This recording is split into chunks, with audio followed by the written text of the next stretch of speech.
The following is a presentation of Turner Sports.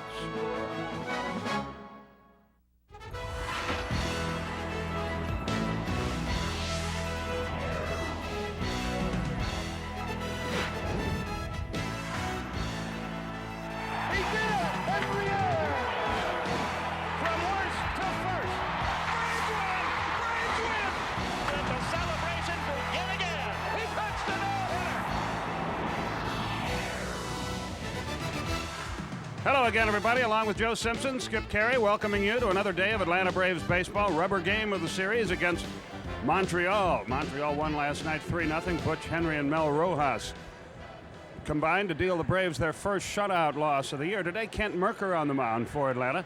And his pitching opponent is Pedro Martinez. And a lot of people think he throws at hitters, Joe.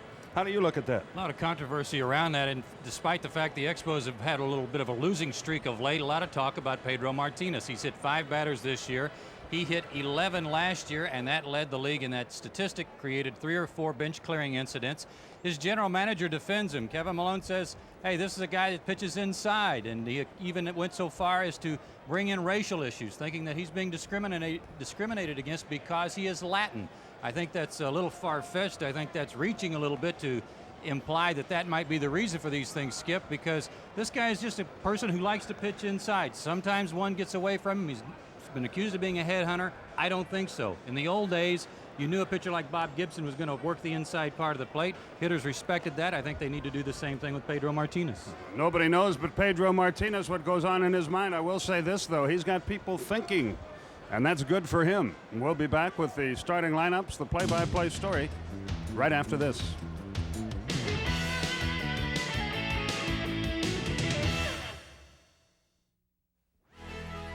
Atlanta Braves baseball, brought to you by Beechwood Aged Budweiser, for a taste you'll find in no other beer at any price. This Bud's for you. And by Aflac, covering the unexpected cost of getting well. Aflac, insuring over 38 million people worldwide. It's supposed to be a hot one today here in Atlanta. Few clouds overhead, but temperatures expected to be in the low 90s at game time as the Braves and the Expos hook up for the rubber game of the 3-game series. The Turtle Wax starting lineup, first of all, for Felipe Alou. Tony Tarasco will lead it off in right field. Will Cordero bats second at shortstop. The first baseman is David Segui. He's a switch hitter. Moises Alou hit a home run last night. He will be in left field. Rondell White, the Georgia native, is in center. Sean Berry gets the start again at third base. Mike Lansing is at second. He played a very good defensive game last night. Tim Spear will get a start this afternoon against the Braves. He'll be behind the plate, and he will catch Pedro Martinez, who bats ninth. The Braves are taking the field, and defensively they stack up like this afternoon. A couple of changes with Klesko back in the lineup in left field. Grissom and Justice join him. The infield remains the same with Belliard at second base. Javi Lopez back in the lineup to catch, and on the mound, Kent Mercker. He comes in with a record of 4-4, but his ERA has really skyrocketed over his last 5 starts. It's up to 4.77. His last 5 starts, including 30 innings, he's given up 22 runs. He will try to cut down on that this afternoon. He's been a good pitcher during day games. The last couple of years, he's been 4-1 with a 2.34 ERA during the day. Lifetime against the Expos 3-2, and he made a start against Montreal in the first game of the series at the Big O, and it was not a good one. He got beat 11-3, gave up 6 of those runs on 7 hits in 3 innings. He'll try to improve on that this afternoon. 5 walks, too. He'll try to cut down on those. Umpires this afternoon, Jerry Crawford will be behind the plate. He's a good ball and strike umpire. Angel Hernandez at first, Brian Gorman at second. And Bruce Fremming is at third base today, Skip, and he was a guy a couple of starts ago that when some of this controversy erupted about Pedro Martinez, he was behind the plate, and on the third pitch of the ball game when he brushed somebody back, he warned Martinez not to do that again. Martinez wound up having the shortest start of his career. He only went 2 innings and really got blasted, and a lot of people think that really has changed the way he has pitched. He's on a 3-game losing streak, and suddenly he's kind of afraid to pitch inside for fear that people will think he's throwing it at a hitter. Well, the game has really changed, hasn't it? Unbelievable. Tony Tarasco leads things off. He's hitting .290, 8 homers, 23 runs batted in. He is 2 out of 9 in this series, has scored a run. Mercker 0-1 this year, 3-2 lifetime against Montreal. Braves won 2 out of 3 against the Mets, trying to do the same against the Expos. And we are underway in Atlanta. And the pitch is low. 1 ball, no strikes.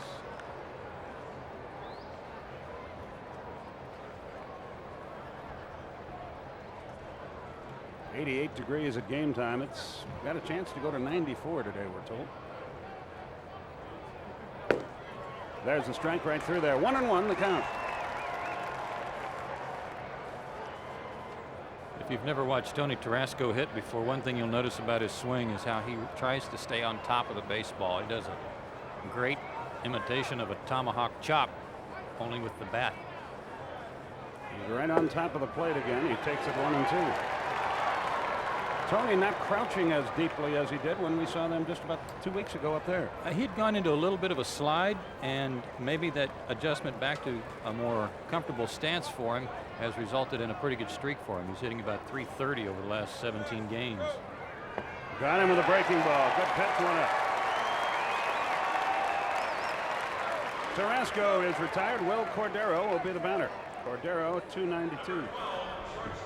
Good sequence for Kent, a good start for him. This is a very good breaking ball. You might recall a couple of starts ago he got away from his changeup a little bit, started establishing the fastball early, and he did that with Tarasco here to start things today. Cordero's had a good series. He's 3 out of 6. He's scored 2. He's driven in 3.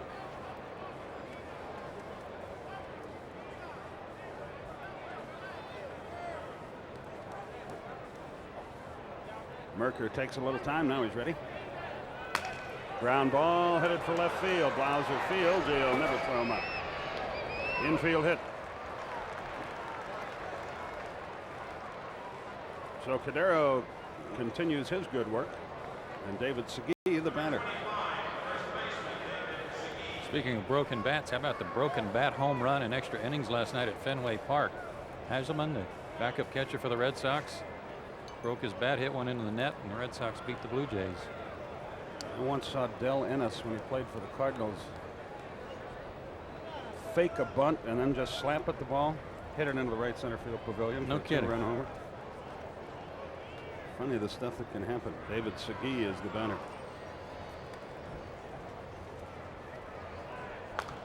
Fouls it back our way. 0-1. Segui 3 out of 8 in the series. He scored a run.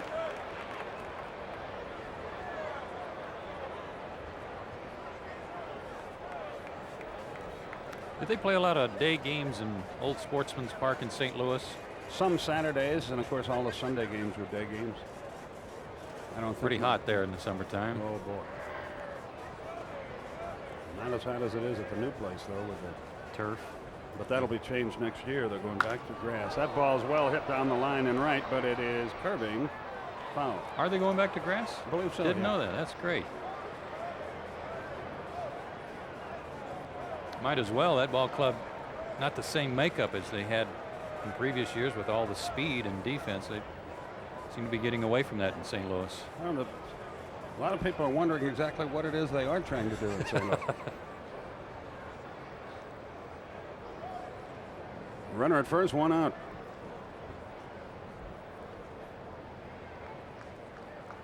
Merker to first.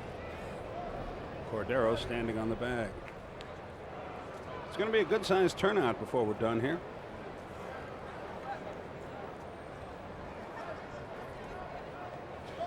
Close to 35,000, I would guess.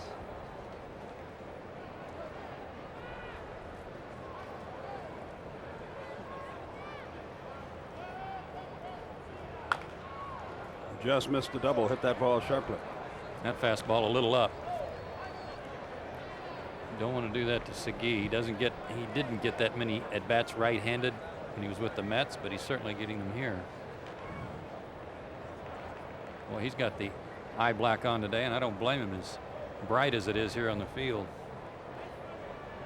Jerry Manuel coaches at third. Louis Pujols at first for the Montreal team. The 0-2 pitch. Tapped foul again past third. Still 0-2. Braves idle tomorrow. Then we go to Philadelphia for a 4-game series.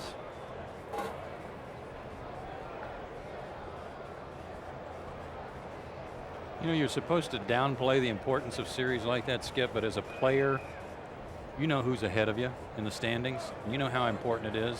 What's really important about it is if you get swept, you really got a lot of ground to make up. Yes, you do. If you split it, you're still in striking position. Anything above that is gravy. And that's blowing away. And the Braves did get swept here by Philadelphia, and if you turn that into a split instead of a sweep, it's a real close race. And what I'd like to see happen is for the Braves to be able to put some pressure on the Phillies to the extent that you see how their young pitchers react then when they know they're in a pennant race. A ball, 2 strikes. Segui waits and Merker cuts it loose. A weak swing. He got him. 2 down. Segui out on strikes, and Moise Alou, the batter, 2 out of 4 in the series with an RBI. Like a changeup. It was, and in a good spot. That ball really went down. Good pitch by Kent. He seems to have control of all of them here in the early going. Alou at .301, 8 homers, 34 RBI. And a first pitch monster. Runner at first, 2 down. Hitting .571 on the first pitch. He takes this one, another change, 0-1. John Smoltz against Tyler Green Friday night. That's a 7:35 game. Greg Maddux and David West Saturday, 7:05. 1:35 Sunday. Tom Glavine against Mike Mims, the kid from Macon, the stretch. Swung and missed, 0-2. And then a 6:05 start on Monday night. Steve Avery against Kurt Schilling. Against Glavine and against Avery, Moise Alou was right on top of the plate, challenging them to pitch him inside. It paid off for him. He hasn't backed off the plate much for Merker. You got an 0-2 count on the hitter. Can't go after him.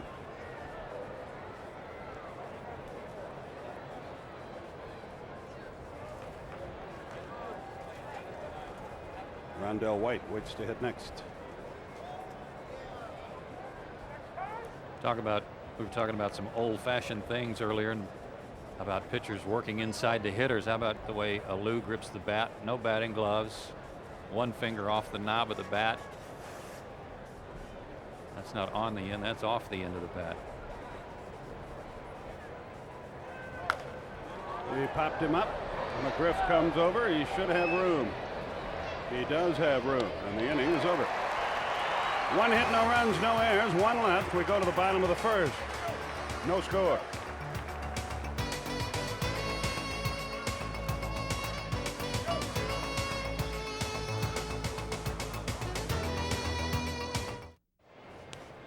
Bottom half of the first inning, and Joe's going to give you the lineups. Thank you. Ken Merker had a good top of the first. Here's the bottom half as Marquise Grissom will lead it off. Jeff Blauser, get in there, Jeff. Jeff Blauser didn't want to come. There he is. He's going to play. He's going to be at shortstop. Chipper Jones will hit third.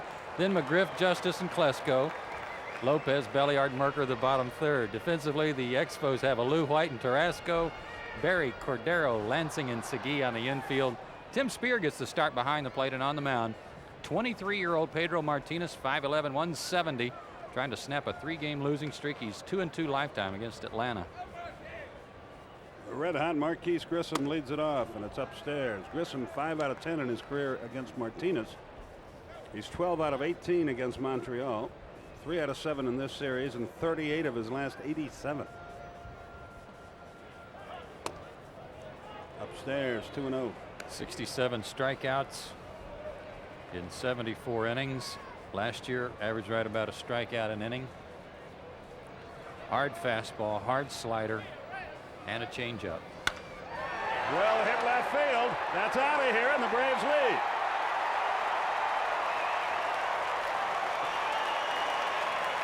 Number 6, 23 RBIs, 1-0.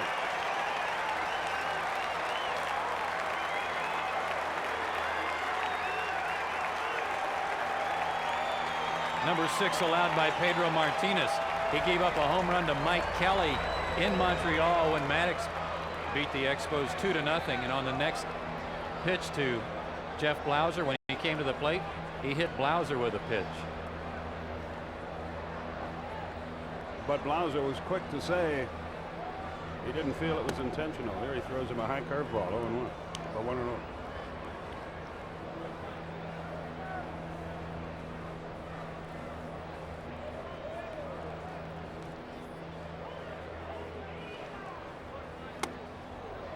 Chased a bad ball, 1-1. Yeah, Jeff's comment was, why would he hit a 230 hitter with all the guys coming up behind me that are hitting the way they're hitting? Spear to the mound to talk to his pitcher. Leonard Coleman, the president of the National League, is supposed to be here today. Haven't seen him. He was supposed to talk to Felipe regarding the All-Star game that's coming up.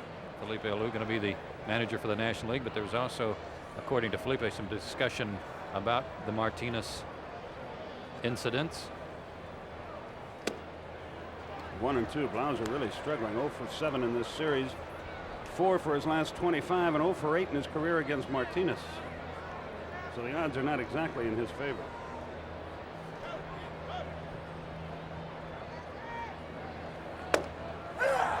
Bring him up. 1 away. You know, it used to be, Skip, that if a guy hit a home run in front of you, you went to the plate, you know, you were hanging loose that first pitch afterwards. You knew guys took exception to that, didn't want it to get out of hand, and it was just an accepted part of baseball. I think in some respects, TV, highlight shows, all that stuff leads guys to think they've got to retaliate, be macho about getting pitched inside or hit once in a while. 1 ball, no strikes. I think most of the discussion about Martinez, though, has to do with where he pitches inside and the fact that he is up around the head a lot. Chipper has been struggling. 3 of his last 27, 0 for 8 in the series. And his average has plummeted to 251. But he keeps knocking in runs. He's got 42 of them.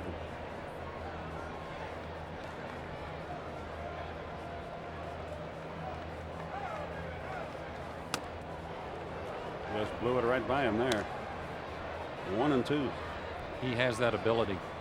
Even upstairs, he can go up around the letters and get it by anybody in the lineup. Fred McGriff has hit him well. He waits to bat next. The 1-2 pitch. Overthrew that one high and away. 2-2. I remember a game in Minnesota at the old Metro, the Met they call it in Minneapolis, and Jeff Burrows was hitting in front of me for the Mariners, former Brave. The Beetlebug hit 3 homers that night, and after the third, when he's trotting toward the plate, I'm there to greet him, and I said, thanks a lot. He says, yeah, sorry about that. And sure enough, next pitch, I was picking myself up off the dirt as if I had hit them. That's the one that's never made a whole lot of sense to me. The 2-2 pitch just missed outside, and he stayed away with just about everything so far in this game.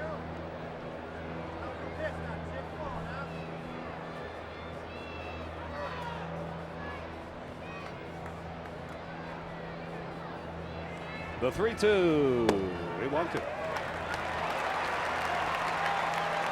So Chipper is aboard. Fred McGriff, the batter. McGriff 5 out of 13 and 2 homers against Martinez in his career.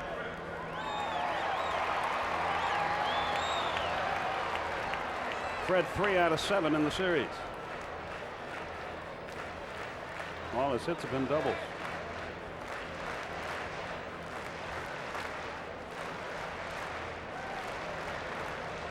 See if they pitch him inside. Very few teams challenge Fred in the middle of the plate end. Chipper edges away. That's right in there. Nothing in 1. That's about as perfect a pitch as you can make on Fred McGriff at the knees on the outside corner. And about 91 or 92 miles an hour. They got this guy from the Dodgers for Delano DeShields.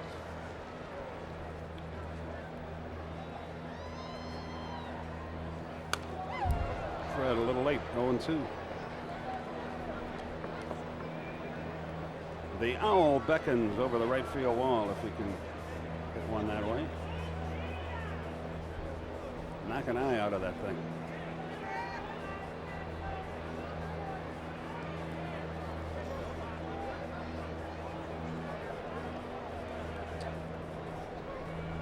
David Justice is on deck.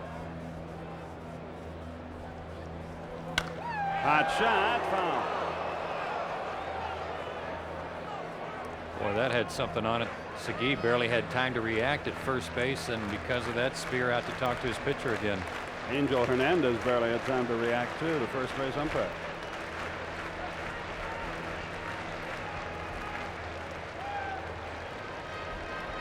Oh, 0-2 the count. Angel can run the bases, though. I've seen him slide before. In Toronto. In Toronto, yeah. We got him in a rundown play, I recall. Yeah. Exhibition. He was safe, too, I believe. 0-2 pitch. Low and away, 1-2. I was doing play-by-play and got a few names twisted around with some Hernandez and Martinez, and Castillo's working for Toronto in an exhibition game, and by the time I got through on a triple, Angel Hernandez was sliding into third. And I was lying on the floor laughing. 1-2 the count.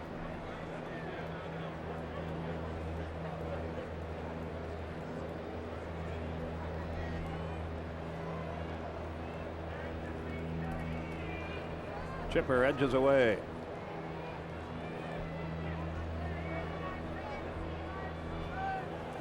Got him. Took something off. McGriff out on strikes. 2 down. David Justice the batter. Here's a case in point we've been talking about with Braves pitchers and Kent Mercker specifically about establishing his fastball. Martinez did that on that at bat with Fred McGriff. Threw him a lot of hard stuff. Even though Fred turned on one, he had really shown him that he was capable of throwing the ball by him, and then he comes back with a changeup, and it made it that much more effective.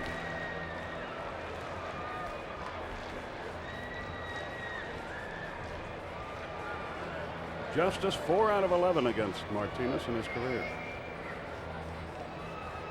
David stands right up on top of the plate too. That was not only close, he picked him off. And the inning comes to a close with a run on a hit. No errors were charged, and thanks to the pickoff, nobody left. At the end of an inning, the Grissom homer has given the Braves a 1-0 lead.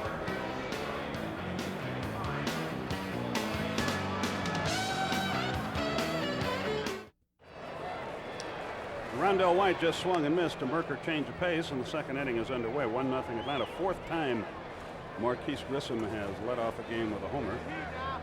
His first as a Brave, the other 3 as an Expo. That's well hit into right center field. Justice comes on, makes the catch, and away.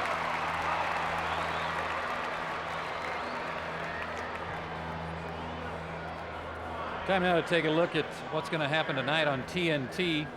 7:30 Eastern time for live coverage of the NBA draft. Ernie Johnson is the host for the 2 rounds you'll see tonight. Golden State has the first selection of the night, and all this comes your way from the Sky Dome in Toronto. The NBA draft live at 7:30 Eastern on TNT. A lot of talk around Atlanta about what the Hawks are going to do. Maybe trying to move up in the draft. Kind of exciting stuff. Sean Berry is the batter, and he takes inside. 1 ball, no strikes. There's a rumor they were going to deal Mookie Blaylock. My goodness. Yeah. It was the hope of their team, I thought. I like the Mookster. The 1-0 pitch. Right through there. It's 1-1. Of course, he's an Oklahoma guy. I guess that may have something to do with it. He is, isn't he? Well, maybe they should go ahead and make that deal. Yeah.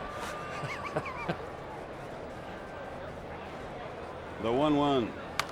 Pop foul back and out of play. 1-2. Barry at 243 on the year with 2 homers and 19 RBI.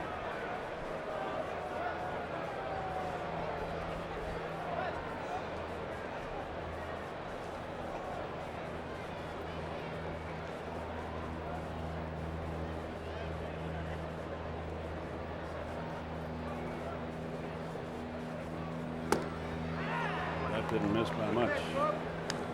2-2. Mercker ought to borrow his nickname. Mookie Mercker. I like that.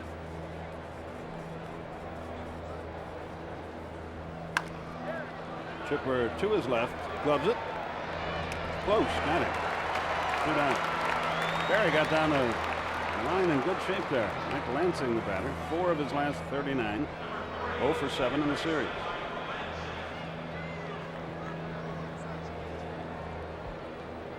I was reading in the paper the Department of Transportation has the speed limit now at 40 miles an hour on the freeways while they fix them. They got to be kidding, don't they? I drove to the park today. I don't think anybody noticed.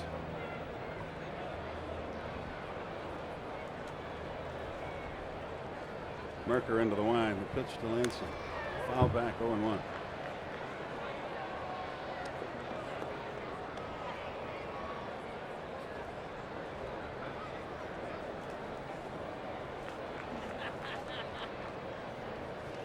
Yeah, that'll slow everybody down to about 70. Mm-hmm. I guess that's what they're trying to do. The 0-1 pitch. I like Jerry Crawford behind the plate because he's certainly a dyed-in-the-wool umpire from a long line of arbiters in his family. But ball's in the dirt. He's dancing out of the way. He's not hanging around.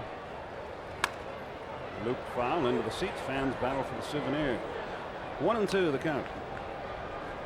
Chipper Jones has committed just 1 error in June. He's obviously settled into that third base position. There's no doubt now, but that he can play it.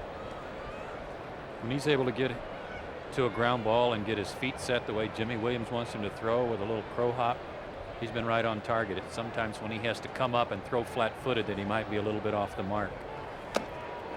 That takes care of Lansing, and that takes care of the Expos in the second. 3 strikeouts for Merker. We go to the bottom half of the inning. 1-0 Atlanta.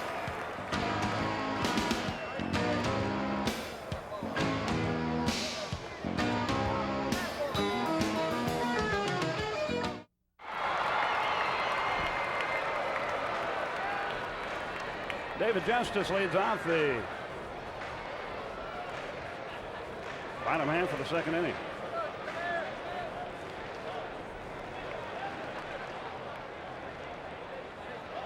Martinez into the wind and dealing. Fastball a little bit inside. He was at the plate when Chipper was picked off first.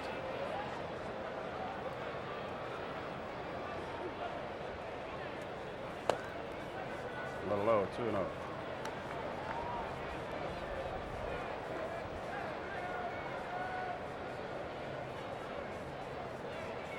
Nobody on, nobody out. Second inning. Change of pace, low high. 3 balls, no strikes.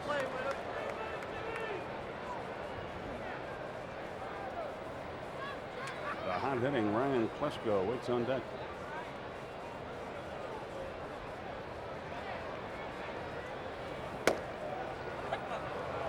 Justice thought it was low and away, but Crawford said strike, 3-1. He is making some good pitches on the outside part of the plate to the lefties.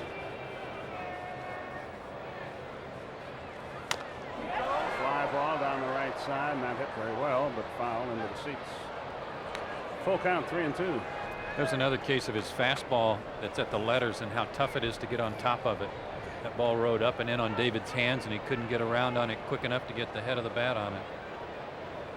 Had to pull his hands in, as you could see on that swing. Took a little bit off his bat speed. Pop. Foul territory. Segui coming over. He runs out of room.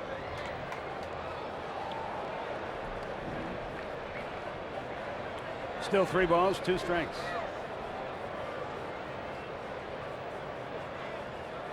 A lot of folks taking advantage of the last day of that center field bleacher special. Yeah, the outfield is a big mob out there.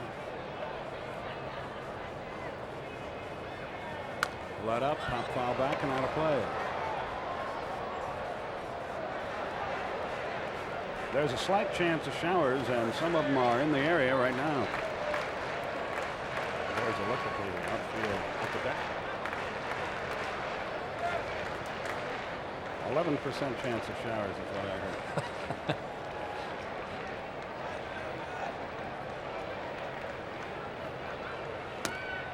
He finally walked in. Second walk. Let's see if it comes home to roost. Here's Klesko. Ryan, 24 hits in his last 49 at bats. 13 for his last 24 with 5 doubles, 4 homers, and 10 RBI. That's and making a strong case to play every day. I think he was expecting to come to the park yesterday and play against Butch Henry. Mike Kelly played instead, but keep swinging like this, it's just a matter of time. That ball is hit hard, but right at him. White is there. He's got it. Right on the screws again, but out. And Javi Lopez, the banner. He's the first guy other than Grissom to be able to get around on this guy. Martinez, one of the league leaders as we check the Hardy's leaderboard. Toughest to hit. Martinez 5th in the league. Maddox 3rd.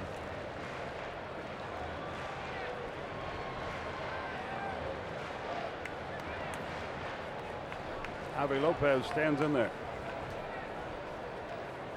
Lopez at 291, 7 homers, 24 RBI.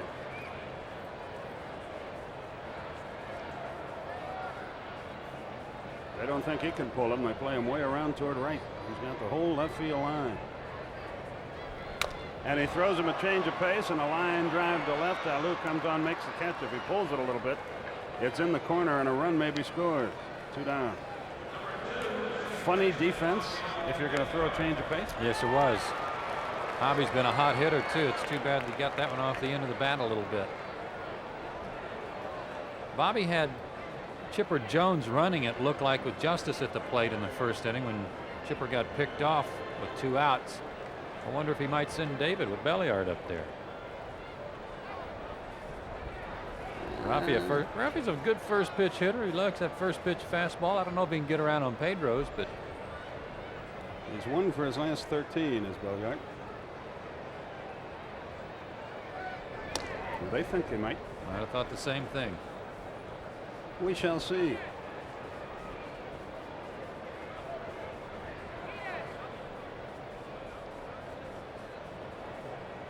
Detroit and the Yankees about to get going in the American League.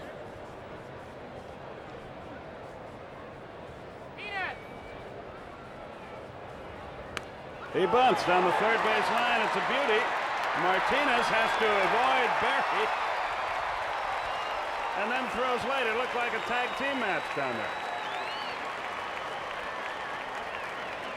But it brings the pitcher to the plate with 2 on. It does get a runner into scoring position. But as everybody knows, you can't come over the top of the ropes until you've tagged hands.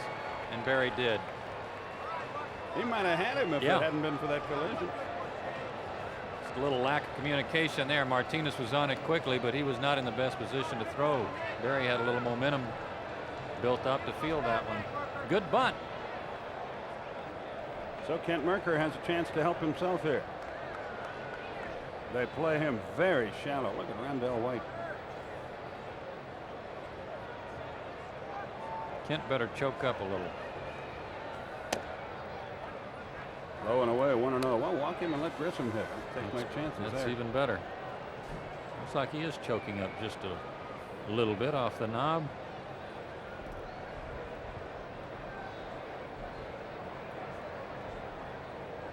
One ball, no strikes. Boy, he had a good cut. Yes, he did. A ball and a strike. Pretty quick swing. Martinez would be doing Kent a favor by throwing him an off-speed pitch of any kind. I wonder who all those guys are in coats and white shirts and ties out foul territory in right field, upper deck.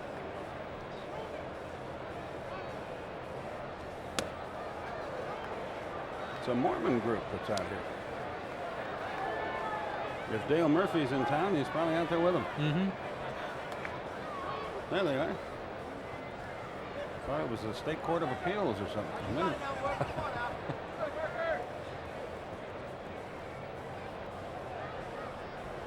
The 1-2.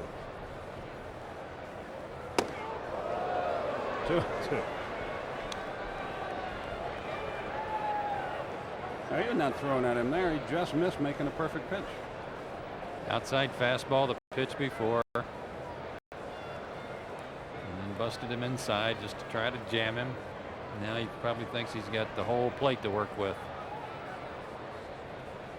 And it turns out he is correct. And the inning comes to a close. 1 hit, no runs, no errors, 2 left at the end of 2, 1-0 Atlanta.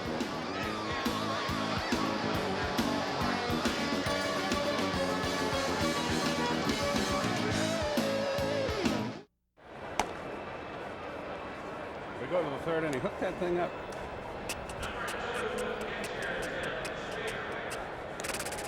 Oh, that feels good. Sprinkler action here. Not only does that feel good, it keeps Simpson quiet for an inning. We go to the third. Tim Spear will lead it off. He's hitting .286, a homer, 2 RBI. Every once in a while, you need to be hosed off. Yes, I do. What, and get out of show business? But that's a different story. Spear came up in the Kansas City organization. Upstairs, 1 ball, no strikes. 6'2", 200-pounder. Born in Excelsior Springs, Missouri, lives now in Waco, Texas.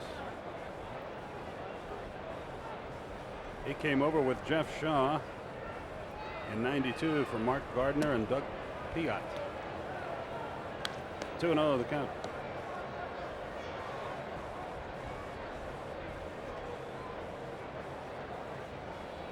He's getting some at-bats today because Tim Laker has been fighting it at the plate. Spear out of Arizona State. Chipper Jones. Puts it away, 1 down.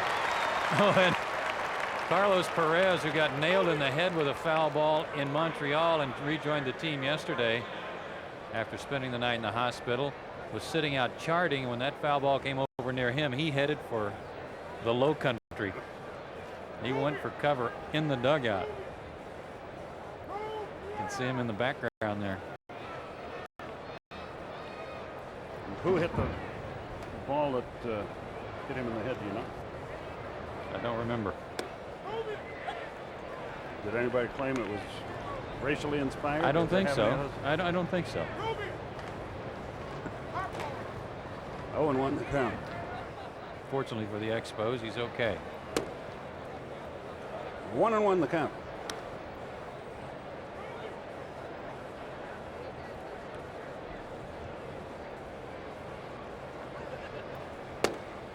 On the corner, 1-2. Martinez hitting .091. He has driven in 1 run.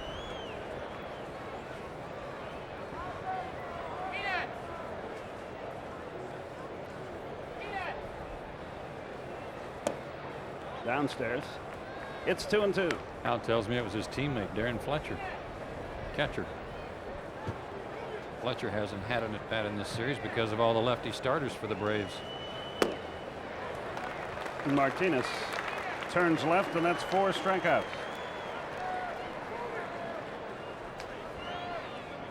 There's that pop-up again. Hot, bright, sunshiny day. Javi Lopez thought it was right. Other way, Javi. Nice play, though, by Chipper, fortunately. Tell you, when your catcher looks up like that, though, through that mask, looks up into the glare in the sky, many times you don't have a shot. Nope.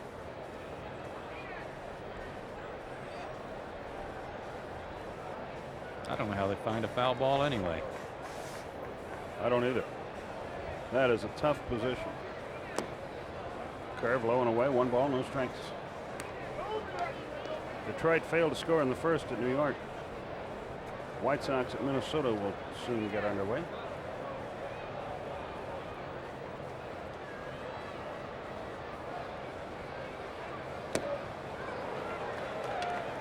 Merck has had his number so far, 1-1. Yeah, but he's doing a good job of that breaking ball of keeping it off the plate. He's not trying to throw it for a strike, and Tony is obliging by swinging at it.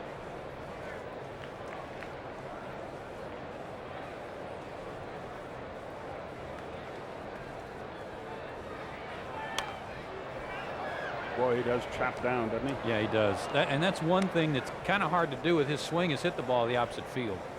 You know, lefties, he may have to adjust his swing a little bit the more he sees them, to be willing to hit the ball up the middle and maybe to left field, because against right-handers, he's pretty much a pull hitter.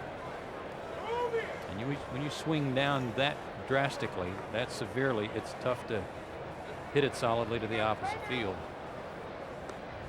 Tarasco still goes into that little trance for just a second. He shuts his eyes to concentrate. He won't be able to do that after the All-Star break. Well, and you're not supposed to do that anymore either way. Anyway, it's, you know, the word zone. Yeah, focus. Yeah, focus. That's when it gets me. Focus. See, if you do that in the batter's box. The pitcher just waits till you shut your eyes and then zip. Zing. Upstairs. Full count, 3-2. Difference with that breaking ball was Kent threw it too high, and Tony recognized that it was going to be a ball right out of his hand. No chance for him to chase it. And the payoff pitch about to be made. Did he go? Whoa. No. Where was the pitch? Merker was already headed to the dugout. Must have been high. That's the only thing I can think. Boy, that was a good pitch. Check the location of the glove. Mercy. I don't know what's wrong with it either, except if you go by the old strike zone, belt to the knees, and it's a ball. That hurts. Will Cordero gets at bat. And a fast man at first. Tony with 11 stolen bases in 14 attempts. Same spot, and that's a strike, 0-1. During this bad stretch they've been in, where they've lost 10 of their last 13, they have not been running very much. I think Moise Alou is the only stolen base for them in about 10 games. They chase Tarasco back. 0-1 the count.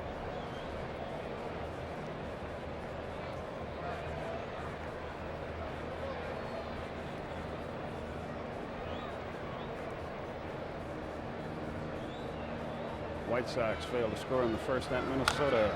Ground ball foul over by the Expos dugout.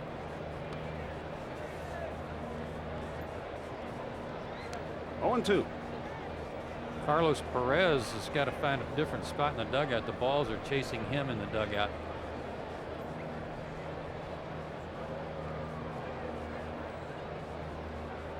Oh, he's a good-looking young pitcher. He's a hot dog, but he's backing it up.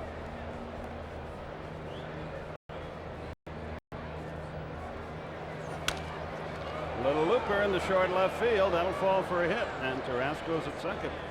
And the 3-2 pitch that was called a ball now becomes a fairly significant part of the game as David Segui stands in.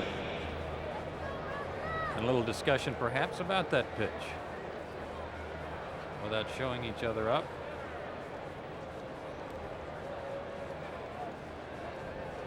Segui, a strikeout victim, his first time.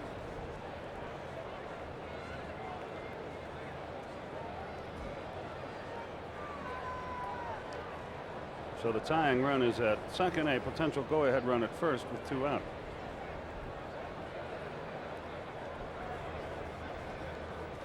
One 2-0 for Atlanta, 0-2-0 for Montreal. Segui pops it foul to the right, 0-1. They had a pretty good battle in the first inning before Ken eventually struck him out with a good changeup. But it appeared that he was able to get around on Kent's fastball for the most part, fouled off 2 or 3 of them down the left field line. See if Ken can get ahead of him enough that he can get him to chase another off-speed pitch.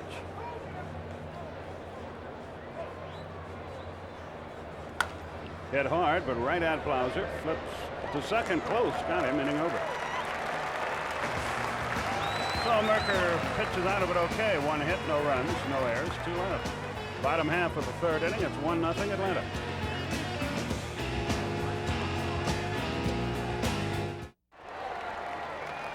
A 1-0 Braves lead. We go to the bottom of the third, and here's what's on deck for the Braves, brought to you by Armor All Deck Protector. Big 4-game series in Philadelphia, and we're going to have them all for you right here on TBS beginning Friday night at 7:35. Smoltz and Tyler Green, then Maddox and David West, Glavine and Mike Mims, Avery and Kurt Schilling. Should be a lot of fun to watch. Hope you'll be with us. High breaking ball moves Grissom off the plate. 1 ball, no strikes. Marquise homered his first time. Continues his phenomenal pace. Right back to the mound this time, though. 1 away. Here's Jeff Blauser. He is due to whack one. You know, he might need a day off. He's not going to get one in the Phillies series, I wouldn't expect, but when you're having a little trouble and you're struggling some for his last 26, day off wouldn't help. He's going to get one tomorrow. I guess that'd be sufficient. That hit him. And no, I don't think so. Do you? I wasn't throwing at him. Why would he throw at him there? And why would you throw at a .235 hitter, as Blauser said today in the paper? And bring up Jones and McGriff and Justice and Klesko. Plus, Jeff gets hit a lot as it is. That fast. Ooh, I bet that one hurt right in the ribs.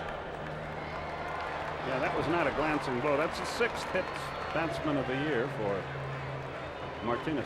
You see, it used to be that if something like that happened, it might take a while, but Blauser at shortstop may have a chance to get back at him someday when Martinez is sliding into second base. That's where the payback would come.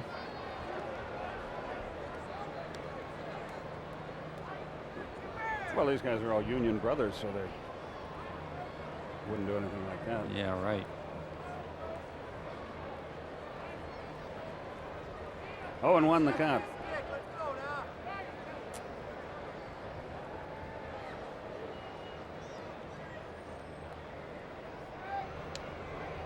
Jeff scrambles back.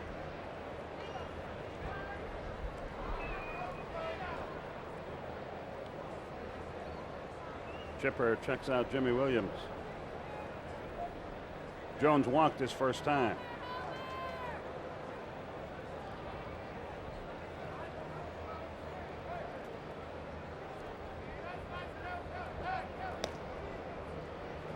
Jeff Blauser is 1 for 3 in the stolen base department, but people continue to throw over when he gets on. He and Justice and the catchers. Yeah, it's strange. It really is.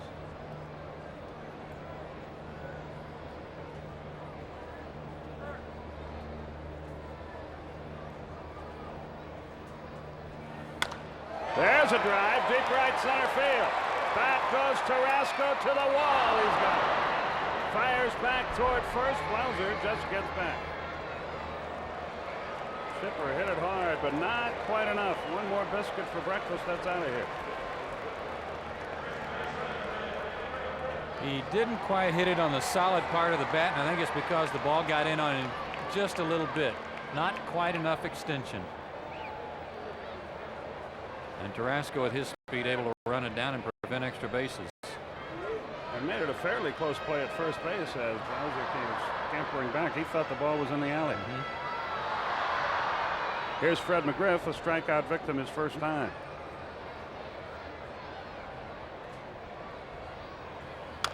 Curve hit back to the mound again. And that takes care of that. No hits, no runs, no errors, 1 left. We've played 3 and the Braves lead 1-0.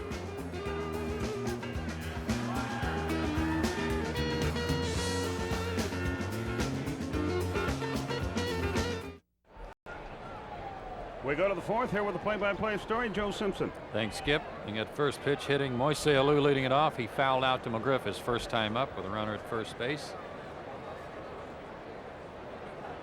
But came in hitting .475 against left-handed pitching.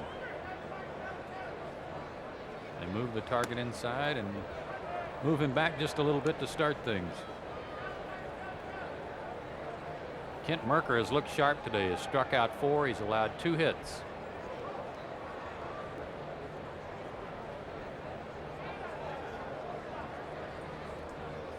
Change up, hit off the end of the bat. Good pitch after brushing him back with a fastball. 1 out.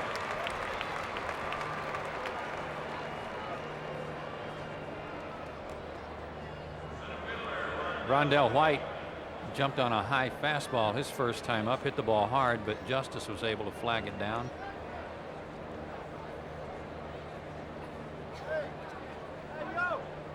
He's in a bit of a slide. 3 for his last 31.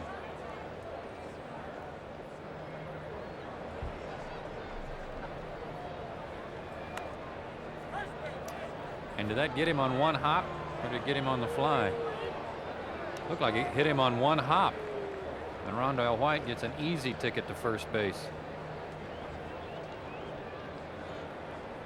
Big high stride. No. First hit batsman of the year for Merker. No, he wasn't throwing at him either. Hit him right on top of the foot. Sean Barry grounded to third his first time up. He has struggled against left-handed pitching. He's 3 for his last 27 against lefties.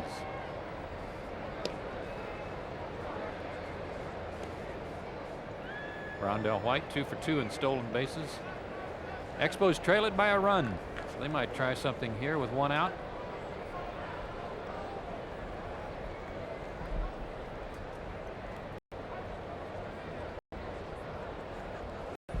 Big lead for White, and he's running. Picked a good pitch to run on too, a breaking ball, and the throw is high and he steals it easily. Perfect throw. They don't get him. That was stolen off the pitcher. See how many steps he gets. 1, 2, 3, 4 steps before the ball is released. Their second stolen base in the last 124 innings. But he's the tying run at second. Change up, fouled back. And the count even 1-1.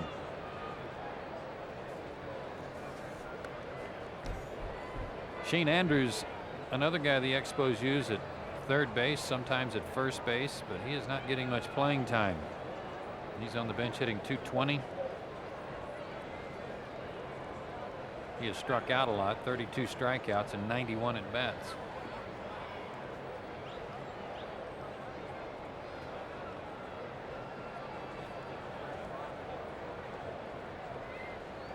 One and one the count. That's hit hard toward right, but Justice had him played perfectly and makes the catch. White was halfway to third. He has to retreat to second base, and the Braves defensive alignment paid off there. They had Justice in the right place at the right time. Every now and then the way they play their defense hurts them, and it's very obvious when it does.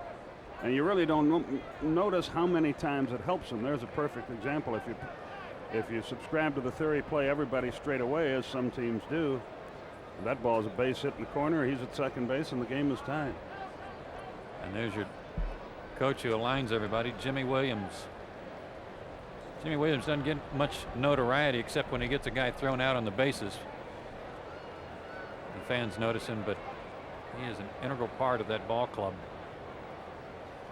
Mike Lansing takes a strike. Lansing's been battling it. He's 4 for 42, but he's been pretty tough with men on base.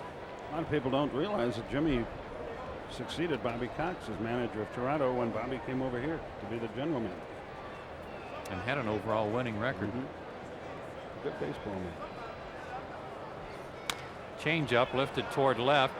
Klesko coming in. And it'll be Ryan making the catch to end the inning.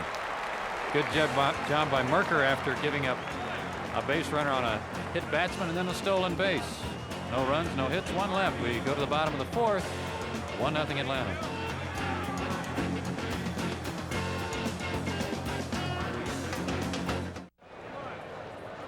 We go to the bottom half of the 4th inning here at the ballpark in Atlanta. Braves leading at 1-0 on Marquise Grissom's leadoff home run in the first. Actually, I guess we should identify the fact that it's Atlanta Fulton County Stadium, since the ballpark in Arlington is the ballpark in Arlington where the All-Star game will be played. And it will be played too. Nobody's going to strike it or lock it out. Justice, Klesko, and Lopez for the Braves. David drew a walk in the second inning leading off, but he was left stranded at second base after Belliard bunted him over there. A nice bunt base hit. With 2 outs, Merker struck out. David hitting .270.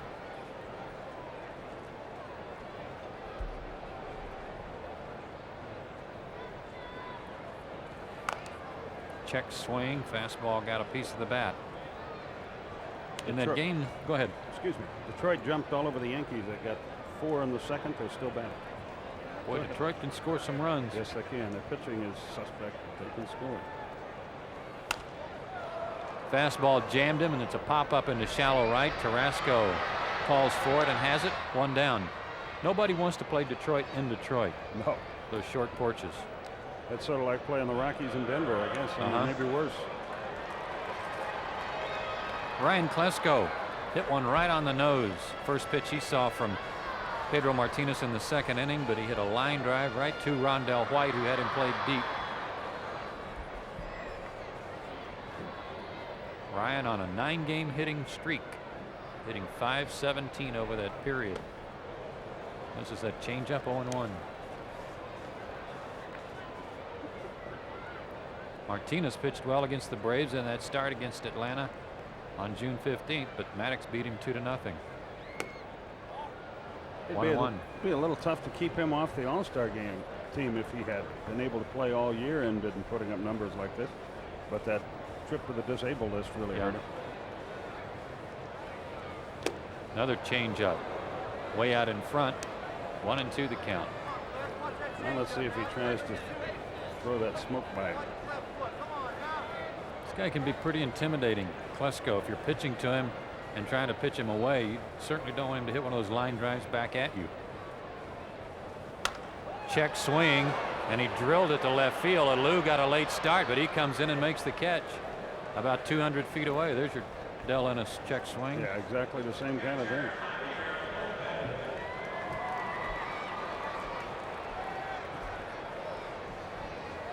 With that swing, he hit it a little too hard, or it would have dropped in. Another one of those high fastballs from Martinez, too, that are tough to catch up to. Lopez hit one off the end of the bat, fly ball to left his first time up. He's been jumping on the first pitch, but lays off that breaking ball. 5 for his last 12 as a few clouds begin to gather overhead. Another breaking ball. That one's a strike. If they were gathering anywhere else, it would be a big story. Back underfoot. Yeah, it's true. On the concourse.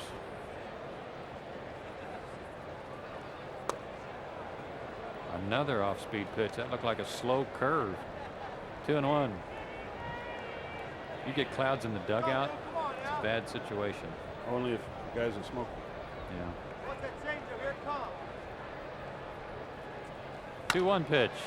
Hit high towards center field, but not deep enough. Rondell White is under it. He'll have to wait, but he's there to make the catch, and the Braves are gone in order in the 4th inning. We head to the 5th. A Brave lead. It's 1-0.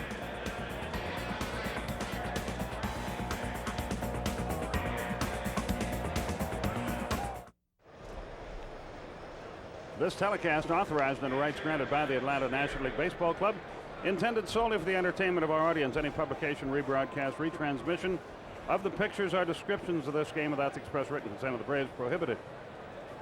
Nicely done. Thank you, sir. It's a very important part of our telecast.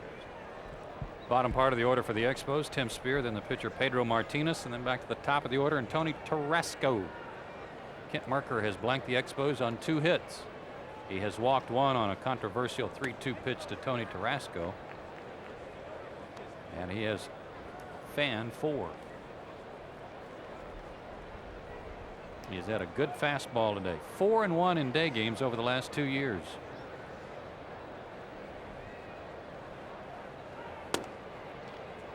Two 2-0 to the catcher. You want to make Merker happy, send him some crossword puzzles. He's a crossword fanatic. Is he? Yeah.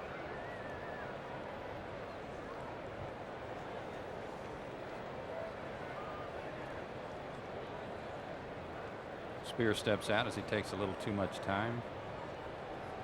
Braves overall record in day games this year 9-7. 2-1 to count. The Expos also 9-7. Do you think they know if it's a day game or not, though, when they're playing in the Big O up in Montreal? Do you think? Yeah, because they get to the ballpark at a different time of day. So. That orange glow in there is a little different. That ball is well hit, deep left field. Klesko is going to have to play it off the wall. He does cleanly, but he's not going to get the throw in time to get Spear. That ball was smacked, and Ryan no chance to catch up to it. Did the right thing by just getting himself in a position to play it cleanly off the left field fence. Yeah, he drilled this baby. Left it out over the plate. Hit right at the base of the wall. Klesko does not have a great arm. Apparently he used to. Yeah, he was an outstanding pitcher until he hurt his arm. High school in California, he was a left-handed hummer. double number 5 for Spear on the year, and now Pedro Martinez will be the batter. He got a little instruction from Jerry Manuel, the third base coach. Braves expecting him to try and bunt the runner over to third.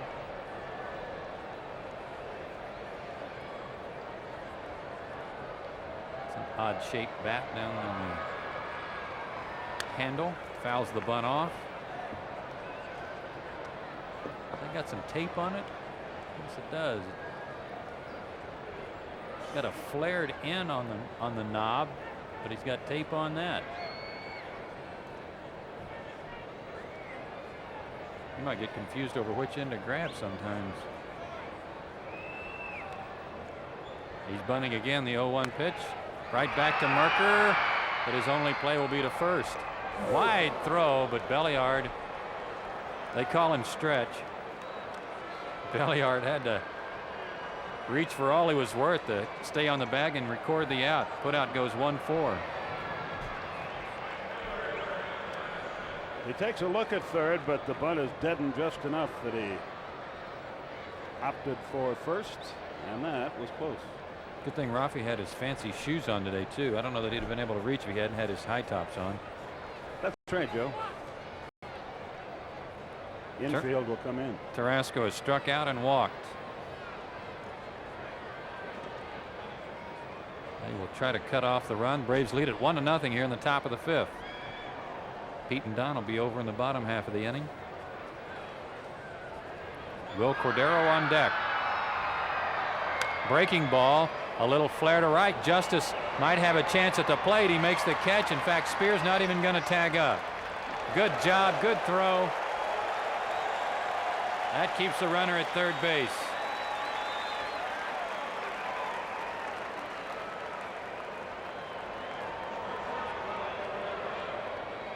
He'd have had him by 20 feet if he'd have tried it, because he throws this right on the money. A one-hop throw, very easy for the catcher to handle. Perfect throw. Cordero 2 for 2. It's left to him with 2 outs, and he has had some success against Merker in his career, as you can see.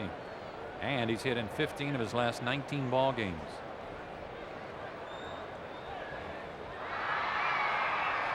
Changeup just missed. You think this guy might wind up at third base, Skip?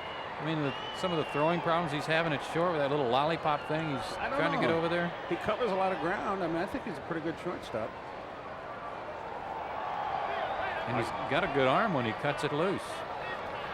Another changeup, low 2-0. I guess it depends on what they've got coming in their farm system. If they have another shortstop, they could consider that. Needless to say, it's tough to find a shortstop with his ability to produce for you offensively. 2-0, another changeup. 2-1. Yeah, the Dodgers are in on the 4th, 5th, and 6th of July. If Tommy Lasorda or any of his people are listening, give us a call and let us know if Nomo's going to pitch one of those games. I think the fans would really want to see that one. Yeah. He's a chiropractor's dream to watch him pitch. 2-1 pitch is drilled to center. Grissom on the way back to the track, but he's going to be shy of the track to make the catch. Merker's out of trouble. He strands a runner at third base. We go to the bottom half of the 5th inning. Your score remains Atlanta 1, Montreal 0.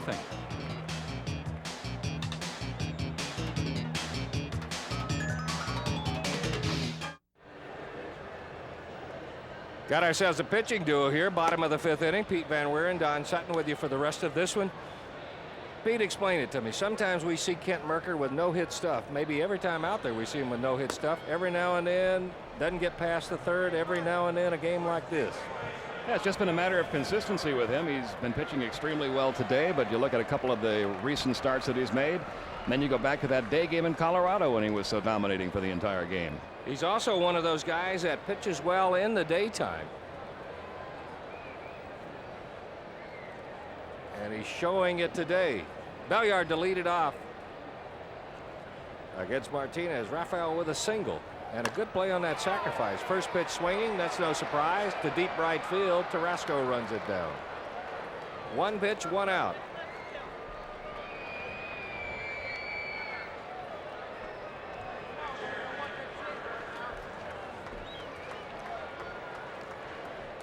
Here's Kent Merker. Struck out swinging his first time up. The Expos, no runs on 3 hits. The Braves only 2 hits. Marquise Grissom led off the ball game with a home run. That's all the scoring to this point.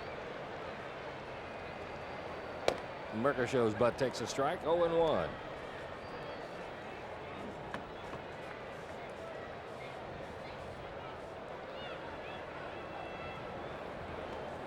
Ken 3 out of 23. A little bit tardy on that one. 0-2. Pete, I noticed over in John Sherholtz's box, the Leonard Coleman, the president of the National League, was here today. Here to meet with Philippe Alou, among other things, to talk about the National League All-Star roster, the upcoming All-Star game. Bunt by Merker. Looks like Martinez is going to make the play. Better hurry, and he does. 1-3 if you're scoring. 2 outs. We'll go to the top of the order in Marquise Grissom. I got to ask you. There you see, Mr. President. I got to ask you. Do you think now that Philippe Alou has a command performance with him, do you think all the flack Martinez has been getting will come up in the conversation? Well, I would imagine it would, and hopefully it'll be dismissed. Because what he is doing is causing all this commotion in the National League is nothing different than the late Don Drysdale or Bob Gibson used to do, and they said they were tough competitors. First pitch to McGriff, foul to the screen. It's 0-1. He's not throwing at people. He's pitching inside occasionally, and occasionally when you pitch inside, you're going to miss in there.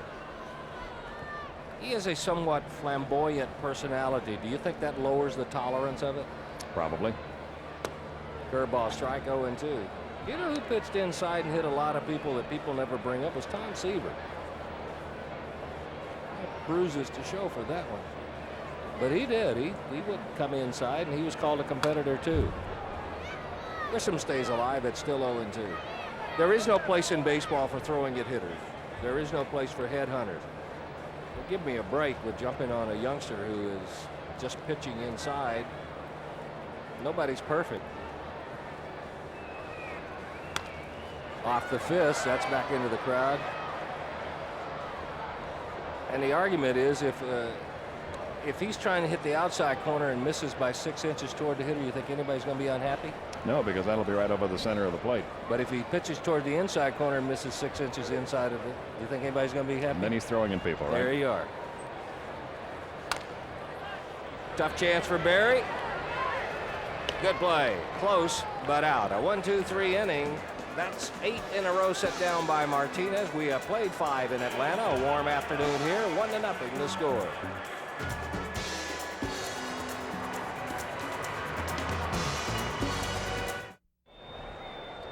One nothing Atlanta as we go to the 6th inning. Our Budweiser game summary showing you the Marquise Grissom leadoff homer, the only run of the game. Kent Merker pitching a strong one. And the Braves offense, 1 run in the last 16 innings, but a chance to win this one. David Segui to lead it off for the Expos in the 6th. Segui, Alou, and White, first 3 due up. Segui is struck out swinging and grounded to short, 0 for 2. Still over 300 at 324. This has been a good deal for the Expos. This ball went upstairs.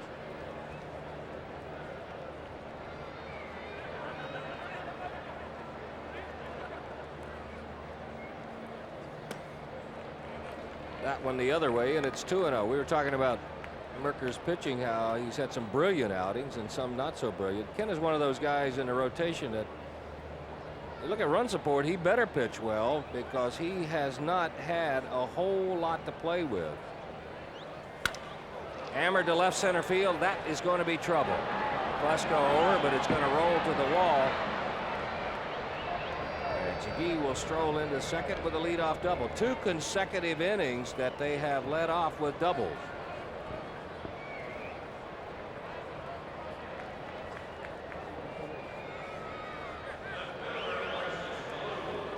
Actually have 2 guys going against each other here today who would like to have more runs. You take a look at Martinez there in the dugout. He's had about 2.5 a game to play with. Look at that. And what do you have? A 1-0 ball game. Expos threaten here in the 6th inning. Alou is up now with a runner at second.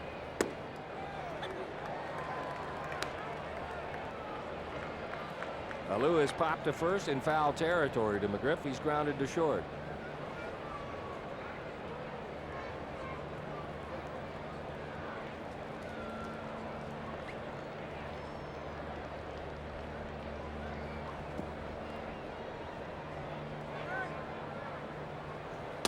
Upstairs, 1-1.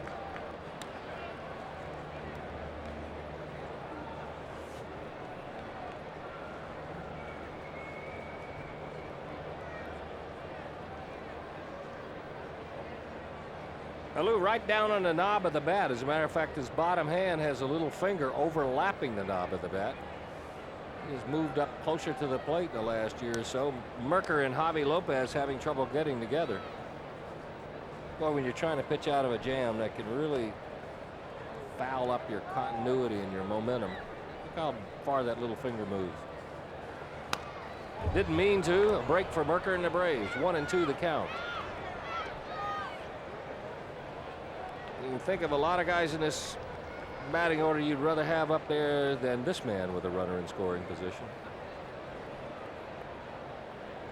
He was born here in Atlanta, wasn't he? Yes, he was. In 1966, the first year the Braves were here, when his dad was patrolling the outfield for the Braves. And getting a lot of hits. 1 ball, 2 strikes.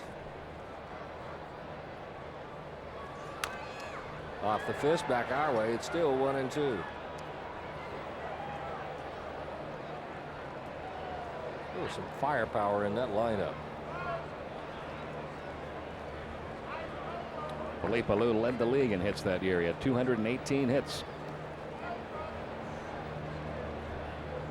And about 25 homers, didn't he? 31. And most of the year he was the leadoff hitter in that lineup.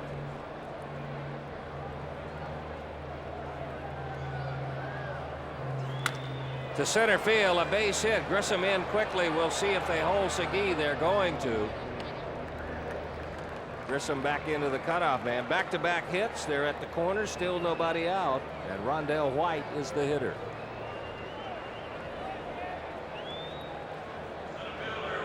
Merker has been breezing till last inning when he gave up the leadoff double, but he came right back, got a sacrifice out and a couple of routine fly balls.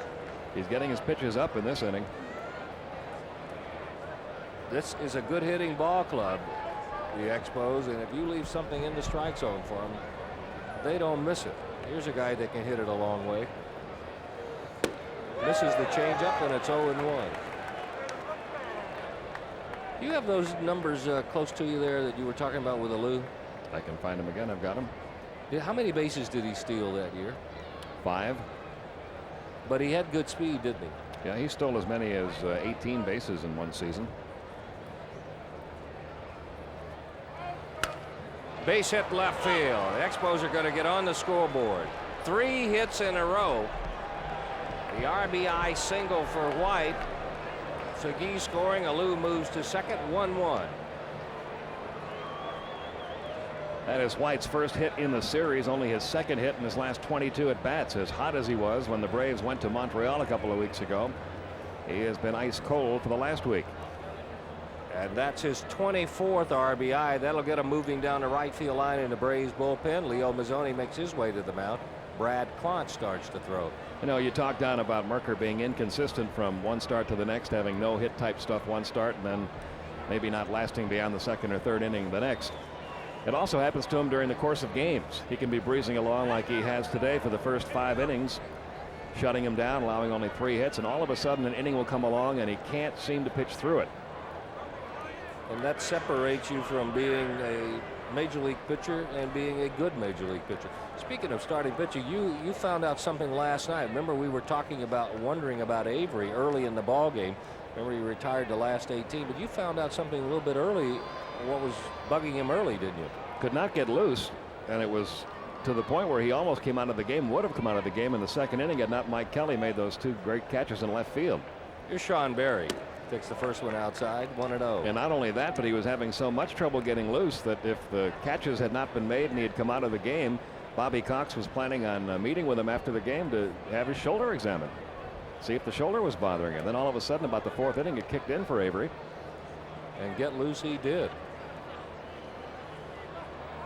1-0. Merker trying to do a little damage control. A double play ball right here is what he's looking for. Gets the bunt. Chance to third. No. Better hurry. He does. It would have been close at third. Merker made the right choice. 1-4 on the sacrifice. And Philippe Alou playing it close to the vest. You'll see Merker almost go to third. He had a play there. Chipper Jones was back waiting, but he elected to make the throw to first. It would have been a close play at third. As it turned out, it wound up being a close play at first. The Expos have runners at second and third. Alou at third, White at second. Mike Lansing, the hitter.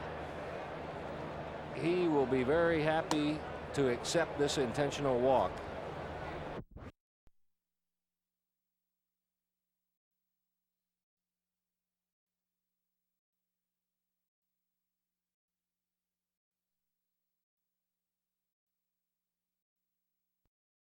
You have those numbers close to you there that you were talking about with Alou? I can find him again. I've got him. How many bases did he steal that year? 5. But he had good speed, didn't he? Yeah, he stole as many as 18 bases in one season. Base hit left field. The Expos are going to get on the scoreboard. 3 hits in a row. The RBI single for White. Segui scoring. Alou moves to second. 1-1. That is White's first hit in the series, only his second hit in his last 22 at bats. As hot as he was when the Braves went to Montreal a couple of weeks ago, he has been ice cold for the last week. And that's his 24th RBI. That'll get him moving down the right field line in the Braves bullpen. Leo Mazzoni makes his way to the mound. Brad Clont starts to throw. You know, you talked down about Merker being inconsistent from one start to the next, having no hit type stuff one start and then maybe not lasting beyond the second or third inning the next. It also happens to him during the course of games. He can be breezing along like he has today for the first 5 innings, shutting him down, allowing only 3 hits, and all of a sudden an inning will come along and he can't seem to pitch through it. And that separates you from being a major league pitcher and being a good major league pitcher. Speaking of starting pitcher, you found out something last night. Remember, we were talking about wondering about Avery early in the ball game.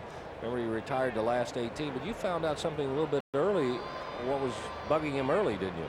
Could not get loose, and it was to the point where he almost came out of the game, would have come out of the game in the second inning had not Mike Kelly made those 2 great catches in left field. Here's Sean Berry.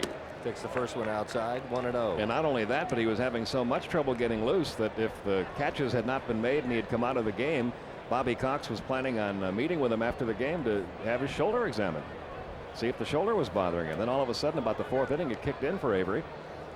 And get loose he did. 1-0. Merker trying to do a little damage control. A double play ball right here is what he's looking for. Gets the bunt. Chance to third. No. Better hurry. He does. It would have been close at third. Merker made the right choice. 1-4 on the sacrifice. And Philippe Alou playing it close to the vest. You'll see Merker almost go to third. He had a play there. Chipper Jones was back waiting, but he elected to make the throw to first. It would have been a close play at third.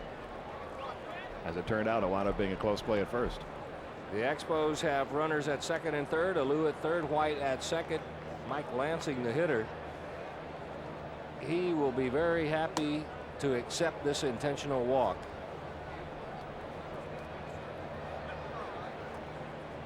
It'll be the second base on ball issued by Merker, but Lansing has not enjoyed his stay here in Atlanta. Well, he has been in a deep slump ever since coming off the disabled list 2 weeks ago. He only has 4 hits and 43 at bats since then.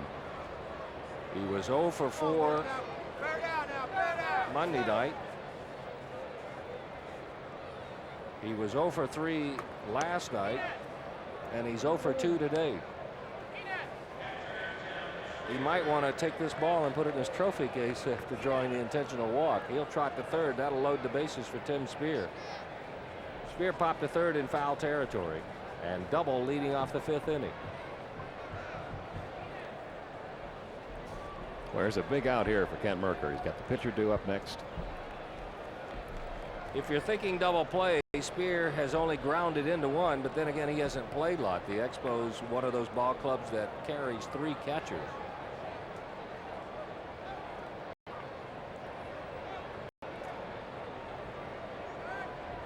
Double play depth in the middle of the infield, in at the corners. The first pitch to Spear, down low, 1-0.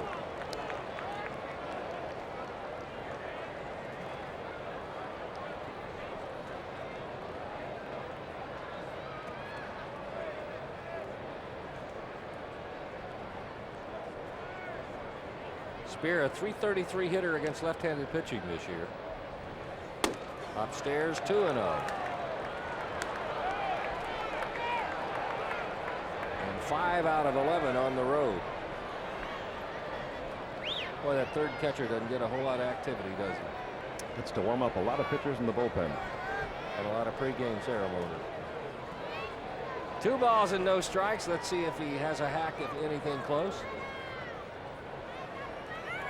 Takes it upstairs, 3-0. Merker 1 wide of the strike zone, away from walking in the second run of the ball game.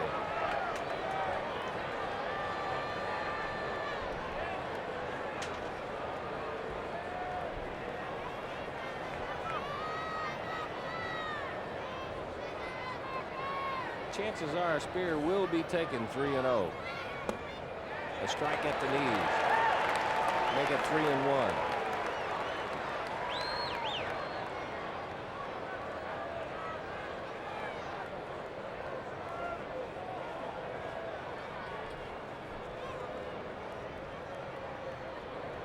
Clance is ready if a change is needed.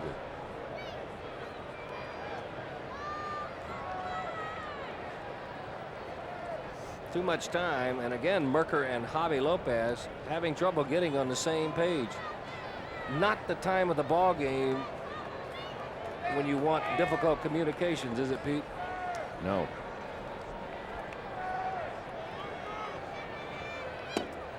There's ball 4. Third walk.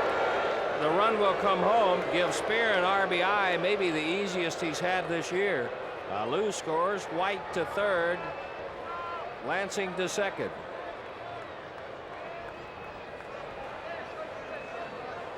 Caught the outside corner with it, but below the knees.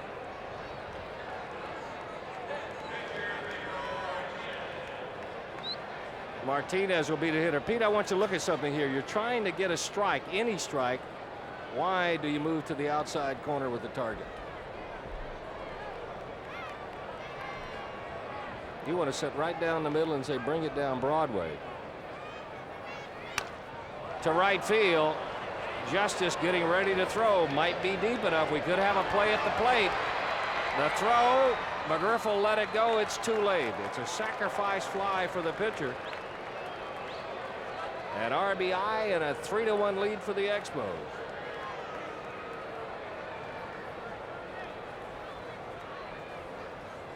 Not as strong a throw that time from David Justice as we have seen him make. And one of the reasons could be he didn't get that running start. He didn't get a chance to get back on that ball and get a 2 or 3 step jump. He was kind of flat-footed when he caught that ball and didn't get much on that throw. Look, it may have come out of the sun and fooled him a little too, because he caught it a little bit to the side at the last second. Lansing Aldo also moved up 90 feet. He's at third base. They're at the corners, and we go back to the top of the order. Up for fourth at bat of the ballgame is Tony Tarasco. A strikeout, a walk, and a fly to right. 3 runs in the inning by the Expos. 2 outs. Bounces up there, bounces away from Javi Lopez. Here comes the runner, the throw, a late break, but Merker makes the play.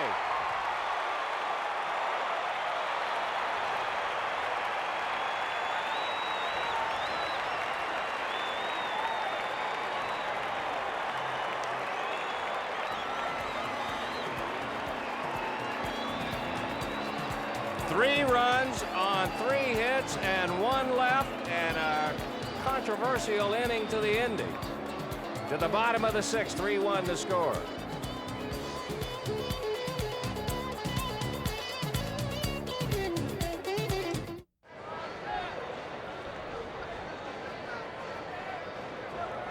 Bottom of the 6th inning, Montreal with 3. Here's a look at that last out, Pete. That looked close. It was very close. Lopez scampers after it. Merker coming on as Lansing and he arrive at the plate at about the same time. Well, that's borderline. Looks like the hand caught the plate about the same time the tag was made by Merker up around the shoulder. Lansing thought he was in there. Not a long argument. Blauser 0 for 1, tries to bunt, fouls it away. Jeff has struck out looking and got hit by a pitch.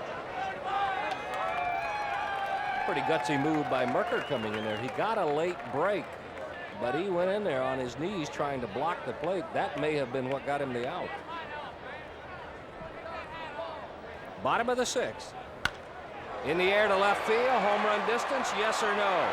Home run distance, yes.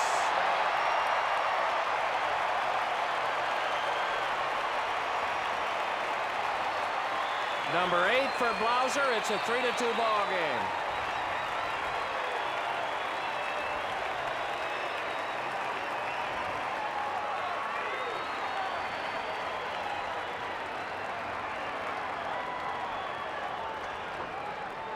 One of those towering high fly balls.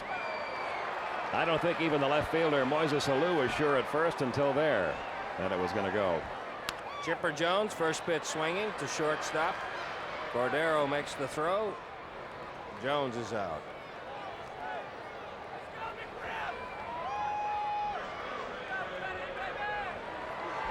That was Blauser's first hit in the series. His 8th home run of the year and the 7th allowed by Martinez.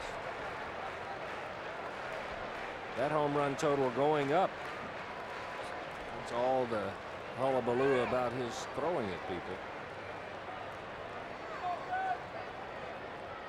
Here's McGriff. First pitch swinging, out of play, 0-1.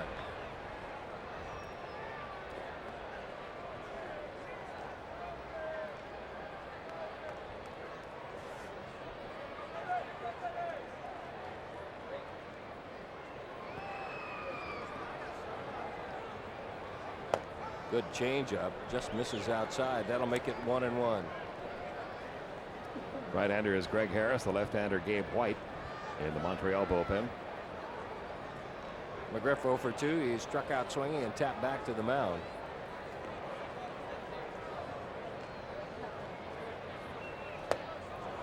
Good change up there, and it's 1-2.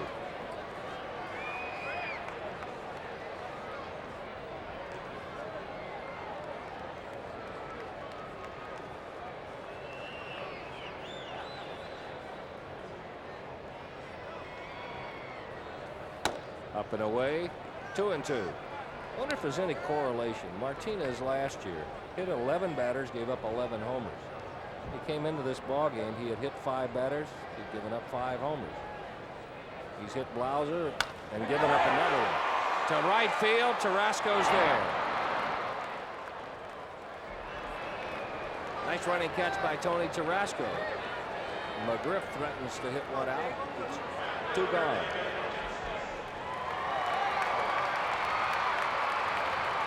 2 gone for David Justice, a walk and a fly to right.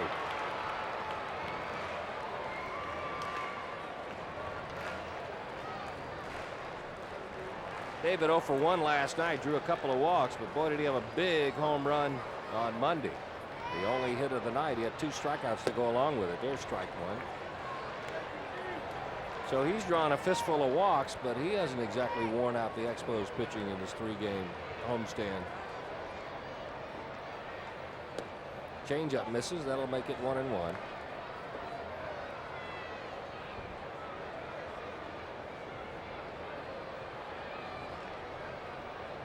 1 for 5 here against the Expos as he stands. There's a strike.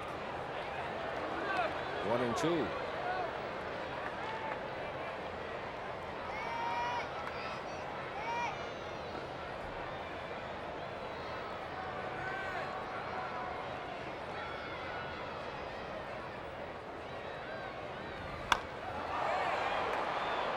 That's got a hook way foul.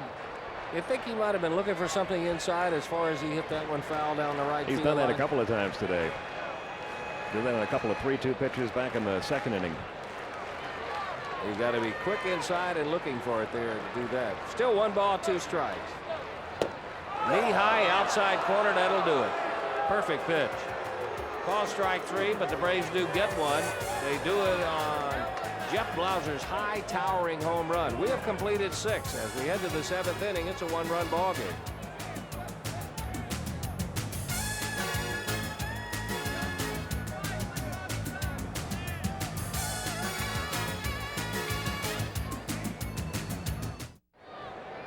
Top of the 7th, 1-run ball game, and here's Pete. Okay, Don, top of the order for Montreal. Tarasco, Cordero, and Seguido up against Kent Mercker. Tarasco has struck out, walked, and fly to right. 3-2, Expos leading it. Trying to bunt his way on, gets it right to the third baseman Chipper Jones, who fires on to first in time. Not a good bunt that time by Carrasco. Time for our Aflac trivia question, and here's what it is. It is not Raiders of the Lost Ark. It is who is the only player to have 3 30-game hitting streaks in his career. Ponder on that for a little while, and we'll give you the answer. Will Cordero has singled twice in the game in 3 trips. 5 for 9 in the series.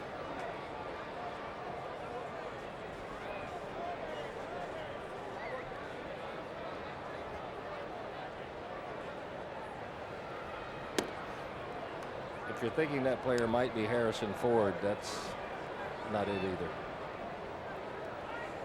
There haven't been that many 30-game hitting streaks, so it's only a select few that we can even choose from. Well, I think he had 3 in a row is the most I remember. 1-1 the count on Cordero.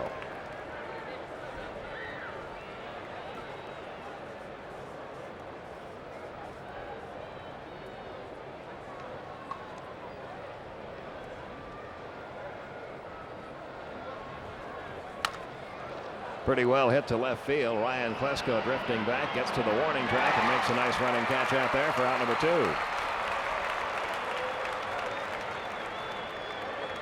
There have only been 33 players who have had hitting streaks of 30 games or more, so it's one of those 33. I'm gonna guess. I don't know the answer to this one.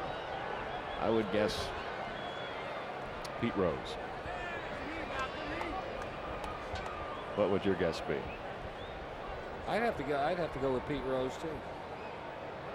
Could be DiMaggio. Joe DiMaggio. Could be DiMaggio, but I'm gonna guess Rose.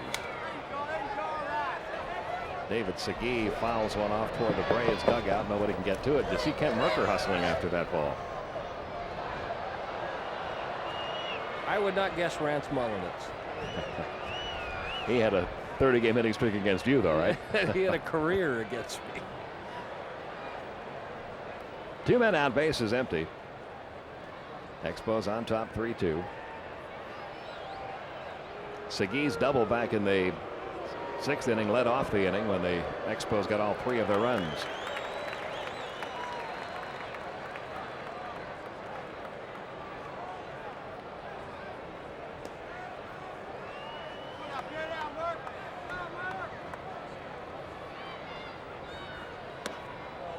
One ball, 1 strike.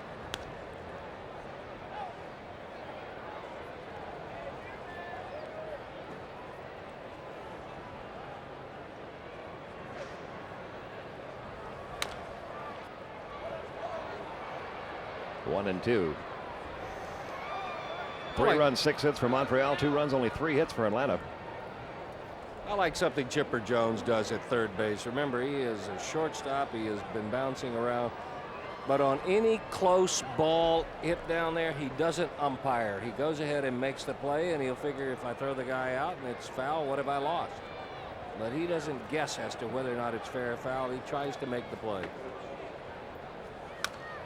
Out of play, still 1 and 2 on David Segui.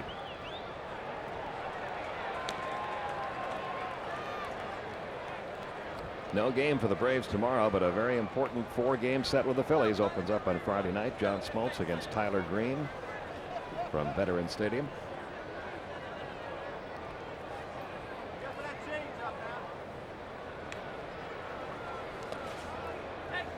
Two and 2 now on Segui.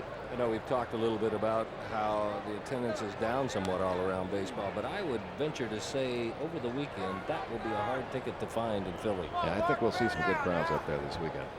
Good news for the Phillies and bad news for the Braves. They're getting back some of their heavy artillery. Yeah, Len Dykstra is back in the lineup. Dave Holland's back. Greg Jeffries won't be ready yet. There's a bouncing ball to Blauser. Should be an easy inning for Mercker. 1, 2, 3 go the Expos in the 7th. And we go to the bottom half, and our score remains 3-2 Montreal.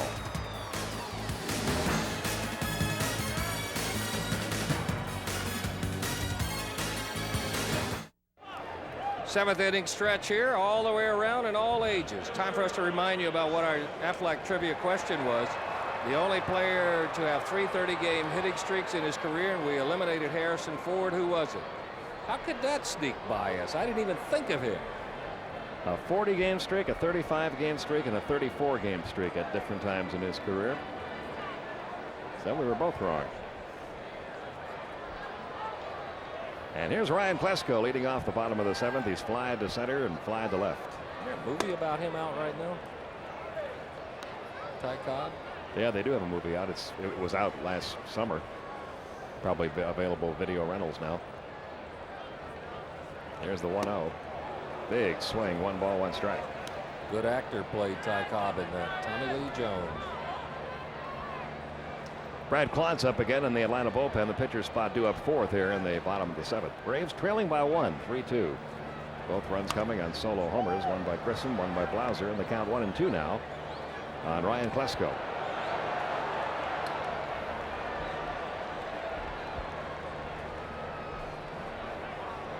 Martinez has pitched a good ball game. Change-ups early, went to some breaking balls in the middle. Now he has just gone back to the gas. Throwing some good fastballs. Up and away, 2-2. And some high fastballs.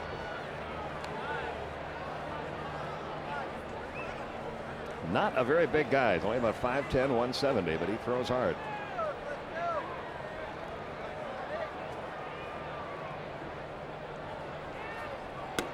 The let-up misses, and the count full, 3-2. But very long arms, and look how far from his belt to his shoulder, and he has wide shoulders for a guy his size, so he gets good leverage, and that's how you throw hard. Now a 3-2 pitch on the way to Klesko, and he walked in. Breaking ball down and in. Leadoff walk for Ryan Klesko to start the bottom of the 7th. That is the 3rd walk issued by Martinez. Tim Scott getting up now in the Expo bullpen. And the batter will be Javi Lopez, who has flied out twice, once to left, once to center. Lopez no sacrifice bunts this year. Let's see if they have him trying to bunt the runner down to second here. He's made the most of his 7 home runs, though, as far as the Braves winning and losing.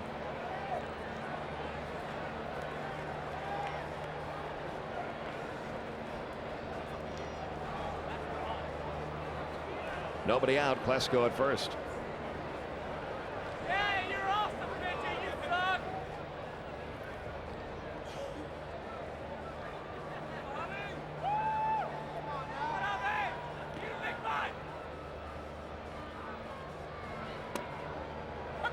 In for a called strike with an off-speed pitch. He had Lopez way off stride on that one.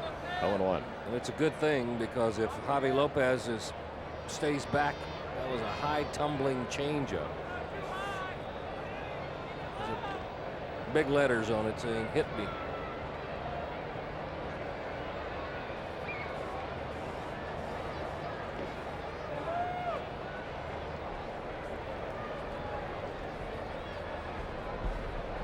Nobody out. Klesko down at first. A count of 0-1 on Lopez.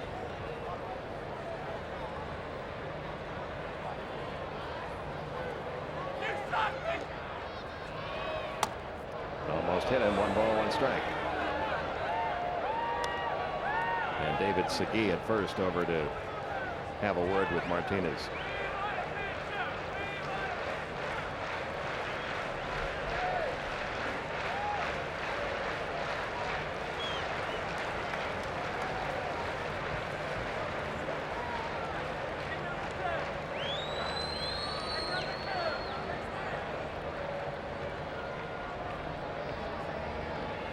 Here's the 1-1.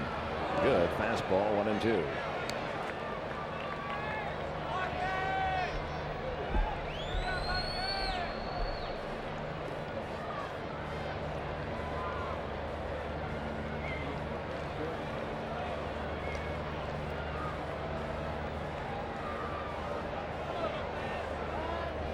Again to first. Again Klesko back safely.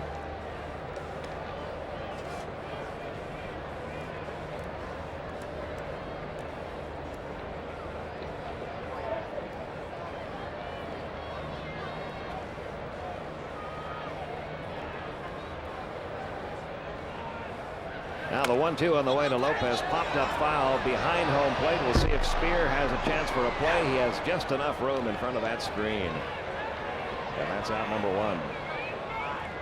That's a big out, too, because there's a guy who can hit the ball out of the park to you. Now, you really don't have anybody coming up for a couple of at-bats who will. Ran the fastball right in on his fist. close to the screen as you can get. Makes a catch. That's a good pitch. What might have to happen is that Bobby Cox might have to make a couple of pinch hitting moves here to try to generate some offense. Belliard due up. And he's going to pinch hit Dwight Smith for Belliard. Jose Oliva has also come out to the on-deck circle as a potential pinch hitter for Kent Mercker.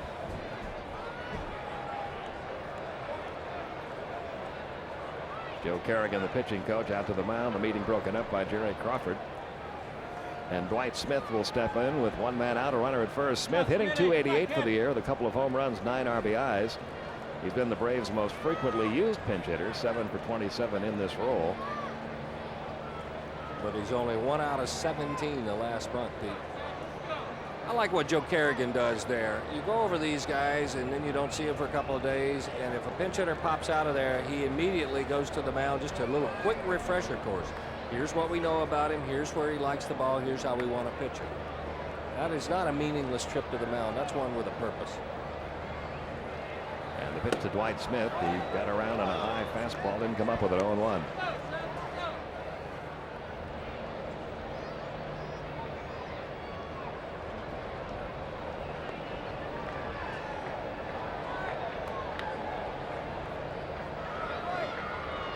One man out. Klesko off first, not getting a very big lead. Here's the 0-1 delivery.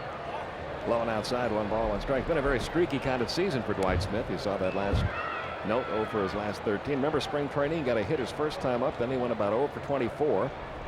Then he got a hit his last time up. Then he started out the season red hot. And now he's cooled off again.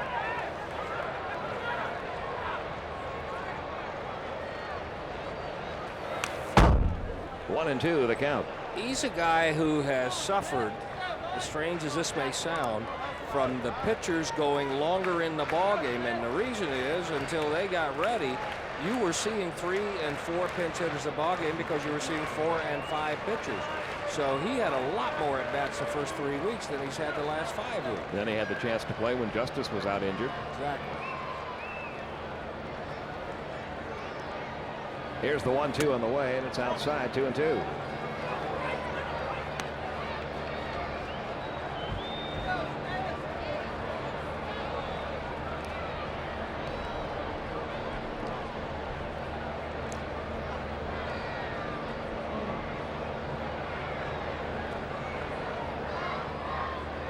The 2-2 pitch on the way, high and tight, full count, 3-2.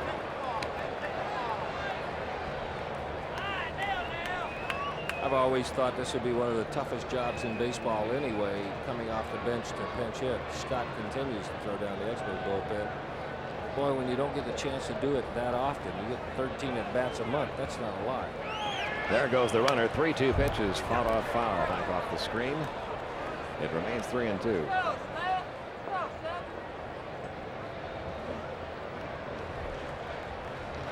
We've talked about trends in baseball this season. There's the trend we have seen over and over. Runner going, foul ball.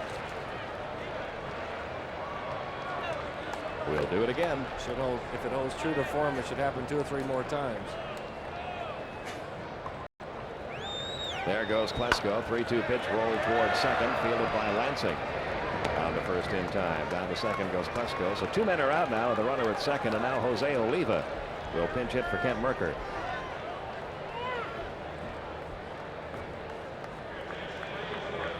Oliva hitting just 156 in the year. He does have 4 homers and 10 RBIs. 1 for 9 as a pinch hitter. You know, on that play, Bobby Cox had to wonder, do I send Ryan Klesko, who is not a, he is not a jackrabbit. Dwight Smith strikes out considerable amount, and the risk reward is you have to weigh it, but by sending him, he stayed out of the double play. Because that's an easy double play if Klesko's not on the move. Outside corner for a strike. And here's another guy, Don, that's used to being an everyday player and has not really had much success in this role as a pinch hitter. Doesn't get many at bats. Only 4 hits in his last 41 at bats. A big swing, a very animated swing, 2 or 3 movements in it. Those kind of guys who don't have just the classic straight drop to the home run distance, but foul, and the count 0-2 on Oliva. Guys who aren't hitters who just take the bat over their right shoulder, drop it to the ball. when there are a lot of pieces in it, have to play a lot and have to hit a lot for those pieces to stay in place. Oliva in a hole, nothing in two. Two men out, a runner at second. The runner down at second, the potential tying run.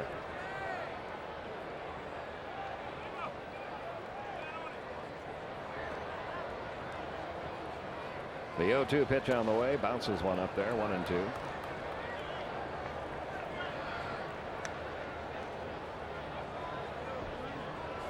There's another case of a guy that in what, the last 23 days, only 14 at bats.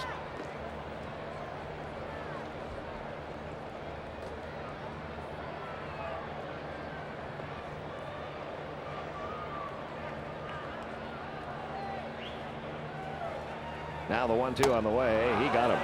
Threw him a high fastball. Oliva out of there on strikes. Number 5 of the game for Martinez. The Braves strand the runner at second through 7. Still 3-2 Montreal.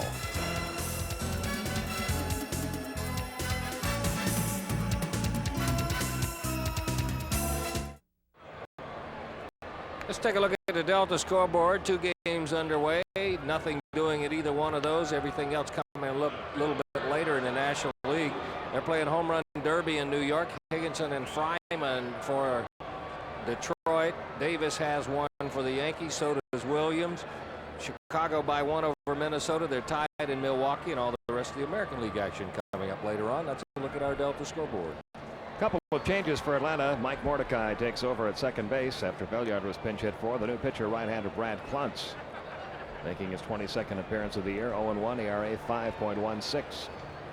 And Moises Alou takes a strike to lead off the 8th. Alou 1 for 3, had a single back in the 3-run 6th inning.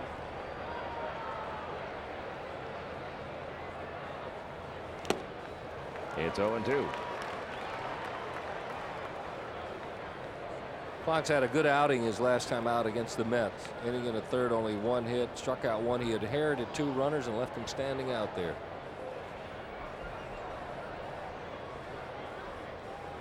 Now the 0-2 delivery. Downstairs, a ball and 2 strikes.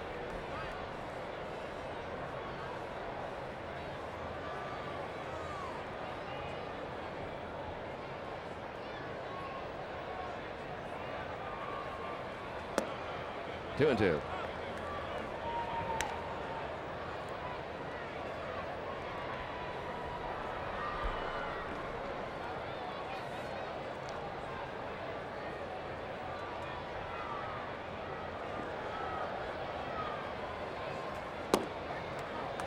They appeal down to first, no swing. The count full 3-2. So he got ahead of him 0-2, but now he's got a full count to deal with.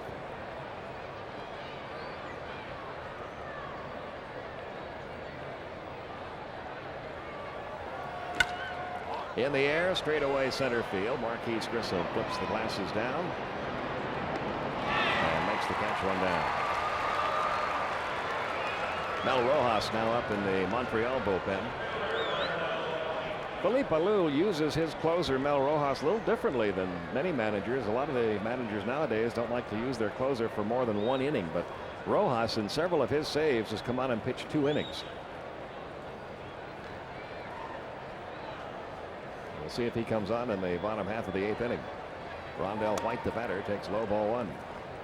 That role, I think you have to build around 2 things. One, the capability of the guy you're giving it to, and the supporting cast he has with him in the bullpen.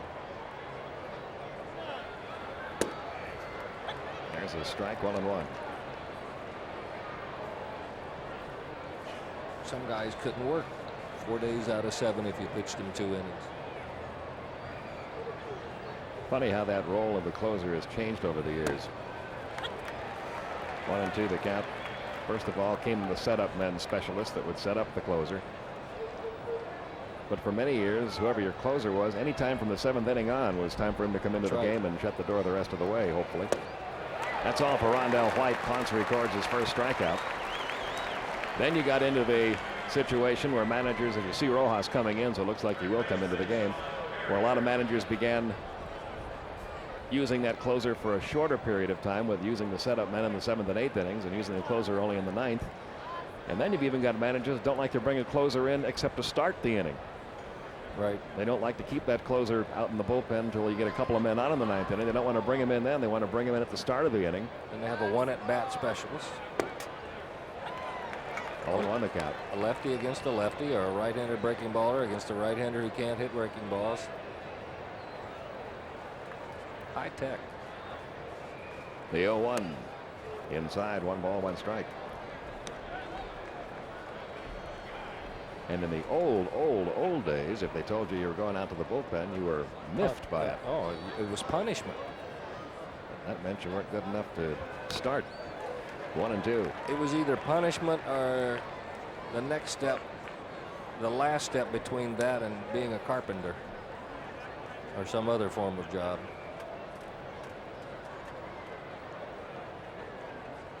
And in the old days, the idea of a starter coming out of a game leading at 3-2 at the end of the 7th inning was unheard of. Forsooth. Here's the 1-2. Popped him up right near the mound. Fred McGriff coming over, making the call and the catch, and a very easy inning for Brad Klontz. 1-2-3 go the Expos in the 8th. We go to the bottom half. It's 3-2 Montreal.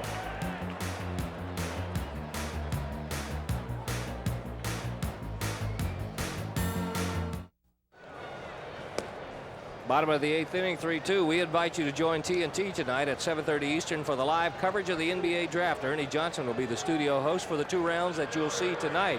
Golden State Warriors grab the first selection of the night. All this comes to your way from the Sky Dome in Toronto. The tiles are intact. They're ready to go. The NBA draft live at 7:30 Eastern tonight on TNT. Mel Rojas does take over here in the bottom half of the 8th inning, making his 25th appearance. No homers allowed in 29 2/3 inning, a record of 1-1, 12 saves, ERA 3.64, and he's got the top of the order beginning with Marquise Grissom. Grissom, Blauser, and Chipper Jones. 3-2 Montreal on top. Martinez worked 7, allowed only 3 hits, 2 runs, both solo homers, 3 walks and 5 strikeouts, and he hit 1 batter. Grissom had one of those homers leading off the first inning. 0-1 the count.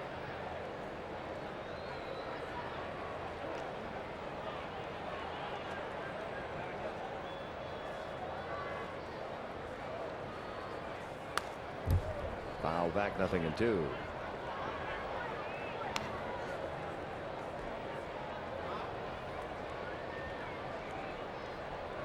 Marquise up to 297 now for the year.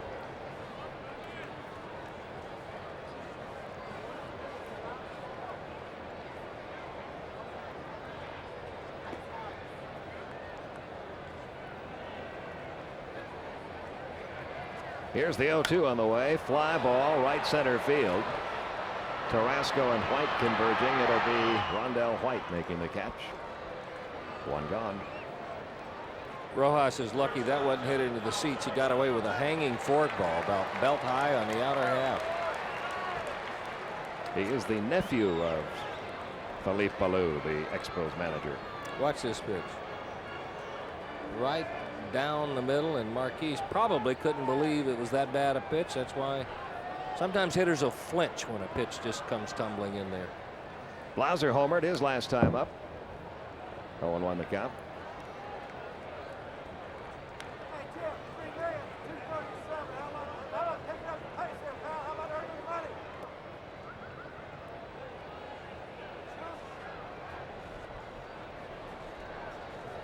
The 0-1 delivery, tried to stop his swing, but went around. 0-2.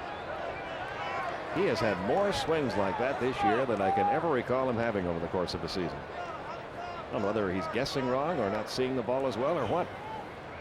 Well, he had his eyes checked, right? Because Yes, he he was did. wondering that too. 1-2 the count. Mark Wohler is getting ready in the Atlanta bullpen.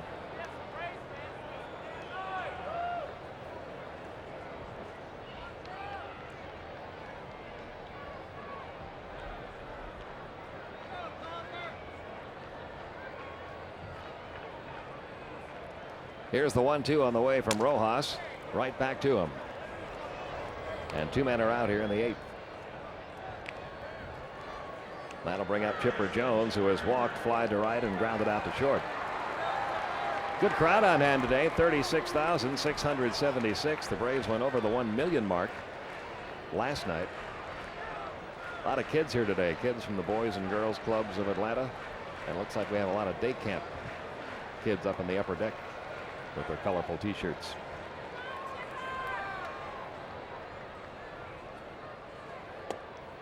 One ball, no strikes to Chipper Jones. There you see some of the youngsters.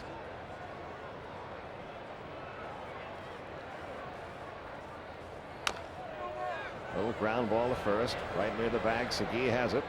And it's a very easy inning for Rojas. 1, 2, 3 go the Braves in the 8th. We go to the 9th inning, still 3-2 Montreal.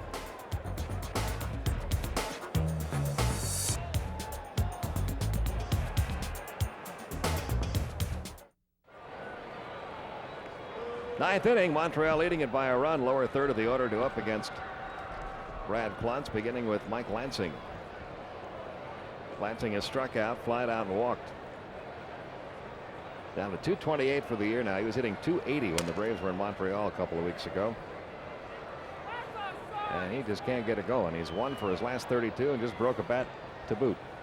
There you go, what we were talking about earlier. When you're in a streak, no broken bats. Yeah, I found out before the game today that Marquise Grissom, who has been on fire for the Braves lately, he's hit safely now in 21 out of 22 games. Hasn't broken a bat during that stretch. That means he's hitting the ball in the sweet spot just about every time. And who were you saying that went a whole season? Pete Rose went a whole season with the Philadelphia Phillies one year. Never broke a bat. Lansing doesn't have a hit, and he's broken 4 since he's been here. And it's always 0-2 when you're in a slump. That's the count now on Lansing.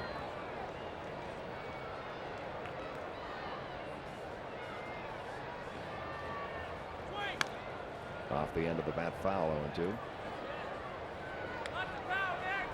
You know what's going to happen to Lansing?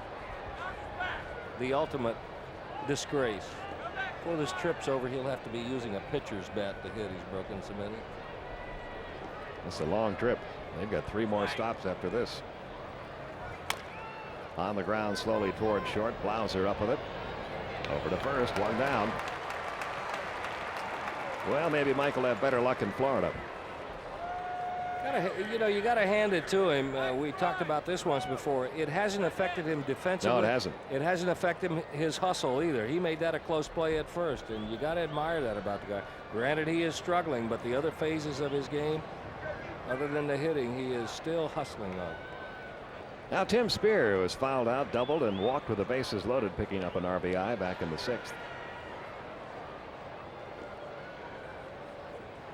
That at bat by Spear in the 6th inning, really a turnaround in this game.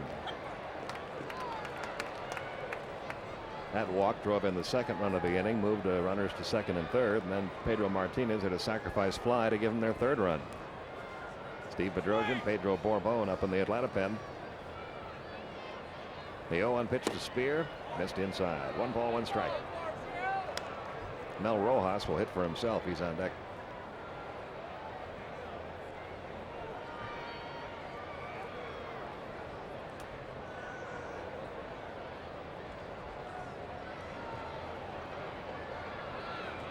Here's the 1-1.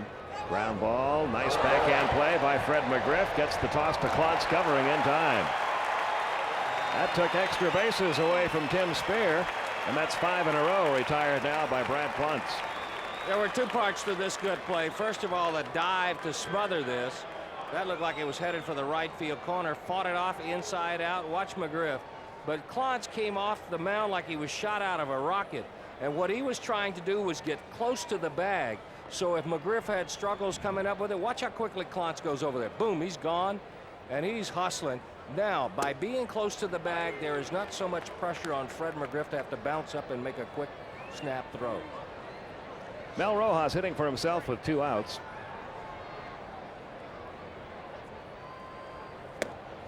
And the count quickly 0-2. Due up for the Braves in the bottom half of the 9th inning, Fred McGriff, David Justice, and Ryan Klesko.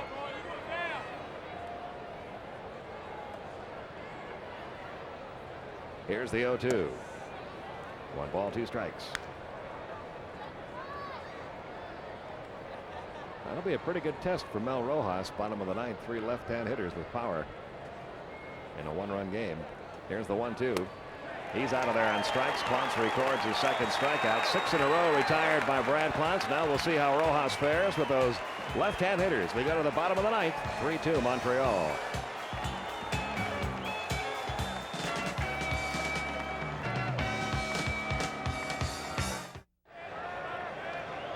We go to the bottom half of the ninth inning. 2 up for Atlanta. Fred McGriff, David Justice, Ryan Klesko against Mel Rojas, who has not thrown a home run ball all year, as he tries to save it for Pedro Martinez. The Braves went up to Montreal a couple of weeks ago and took 2 out of 3 from the Expos.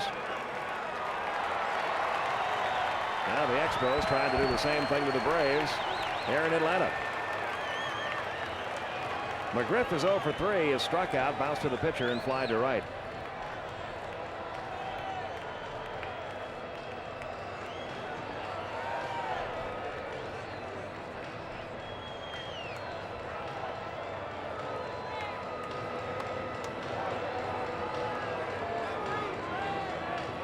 The Expos have lost their last 4 series. They lost 2 out of 3 to the Braves, 2 out of 3 to the Reds, 2 out of 3 to the Pirates, and 3 in a row to the Astros.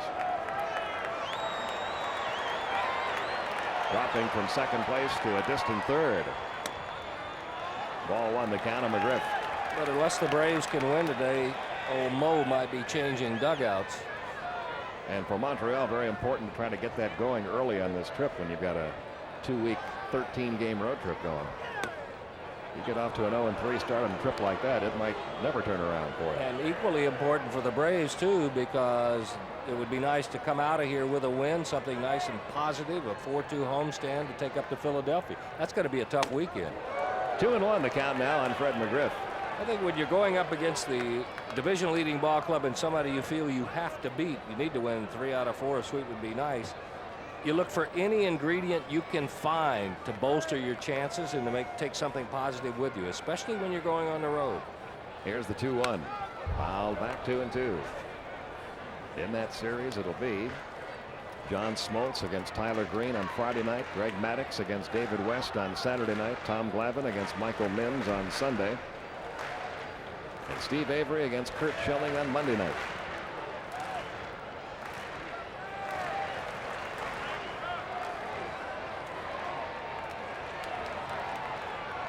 Now the 2-2 pitch to McGriff. Fouled off again, still 2-2. Rojas has a nice deceptive motion. What most people talk about is his fork ball, which is a good out pitch, but he just showed you right there after dropping a couple of fork balls on you. He could reach back and throw some velocity at you. That was right down the middle, and McGriff couldn't catch up to it.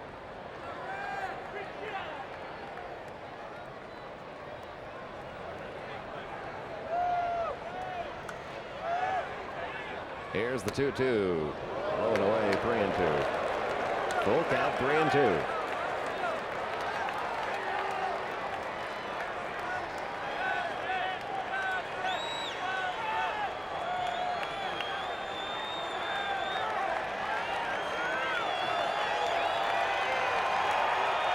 Now a payoff pitch to McGriff. Fouled off again. This has been some battle. Still 3-2. Here's your dilemma with Rojas. You know you need to throw a strike, but McGriff can hit it out of the ballpark. If you had Belliard or somebody up there not as likely to hit the ball out of the ballpark, you'd take your chances and come right down Broadway. But a mistake here ties the ball game. A pitch out of the strike zone sends him to first base. This is a tough spot. A tough call and a tough pitch for Rojas. Again, the 3-2 to McGriff. Again fouled off.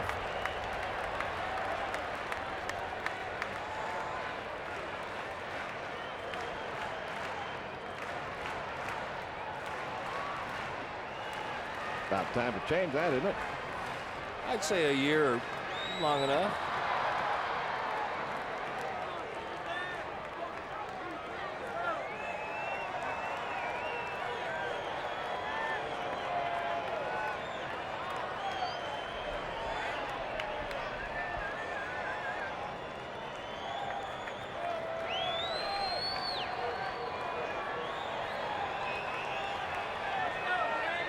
Again, the 3-2. He walked him. And Fred McGriff earned every bit of that trip to first base with that at bat.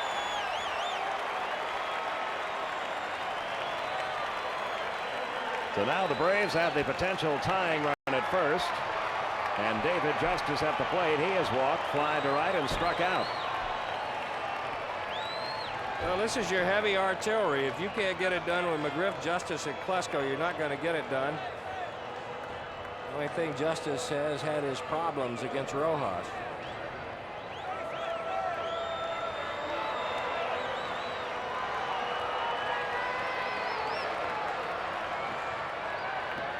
Pitch on the way to Justice. In for a called strike on one.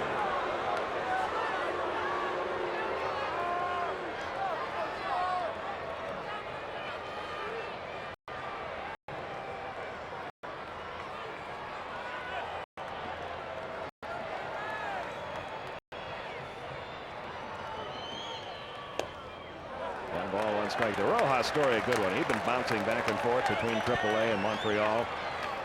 Back in 1990, 1991, he had a horrible spring training in 1992. They sent him back to AAA, had just about given up on him. Then a couple of injuries occurred with the Montreal bullpen. They called him back up, and he was almost unhittable that year. He was 7-1 with 10 saves and an ERA of 1.43. And has been a top relief pitcher since then. High and deep to center field. Back to the wall goes Rondell White. He leaps. His ball is gone, and the Braves win.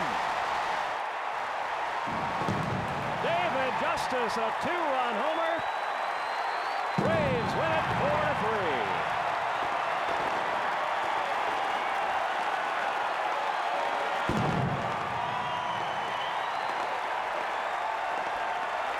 That is the first home run hit off Mel Rojas this season, and it will send the Braves to Philadelphia on a winning note.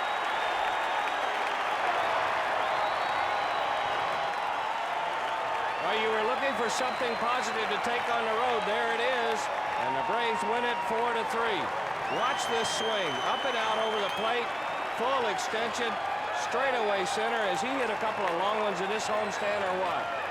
That is the third game on this homestand that David Justice has won. He won 2 of them with home runs. He won 1 of them with a throw to home plate.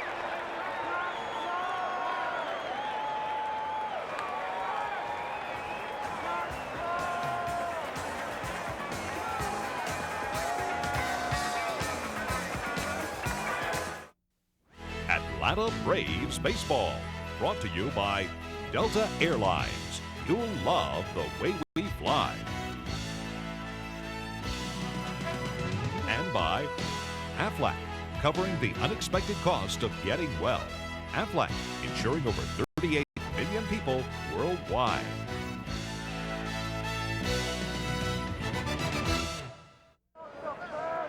Big win for the Braves. Nobody out. Bottom of the ninth. 2-run homer. There are your totals. 4 runs, 4 hits. They made the most of them. No errors. The Braves stranded 4. 3 runs, 5 hits. Make that 6 hits, errorless ball, and 6 stranded for the Expos. Brad Ponce gets the win. His first ever Major League win. Rojas the loser. He is 1-2. 2 hours and 26 minutes and a good crowd of nearly 37,000. Bottom of the ninth. Down by 1. Great at bat by McGriff. Draws the walk. The forkball stays out over the plate. And there it goes. For David Justice, home run number 7. RBIs 27 and 28. The Braves now 2 games over 500 at home. And for his play in this whole series, David Justice is our AutoZone player of the game. A game-winning 2-run homer in the night. Braves win it 4-3. That's a great way to take it on the road, Pete. And a 4-2 homestand for Atlanta. The Braves now have a day off tomorrow before starting that big series with the Philadelphia Phillies. It will begin on Friday night, 7:30 Eastern time here on TBS. It'll be John Smoltz on the mound against Tyler Green, both seeking their 8th win of the year. That's 7:30 Friday night here on TBS. Don't forget the premiere of TBS Award Wednesday tonight on TBS at 8:05. It's Raiders of the Lost Ark with Harrison Ford.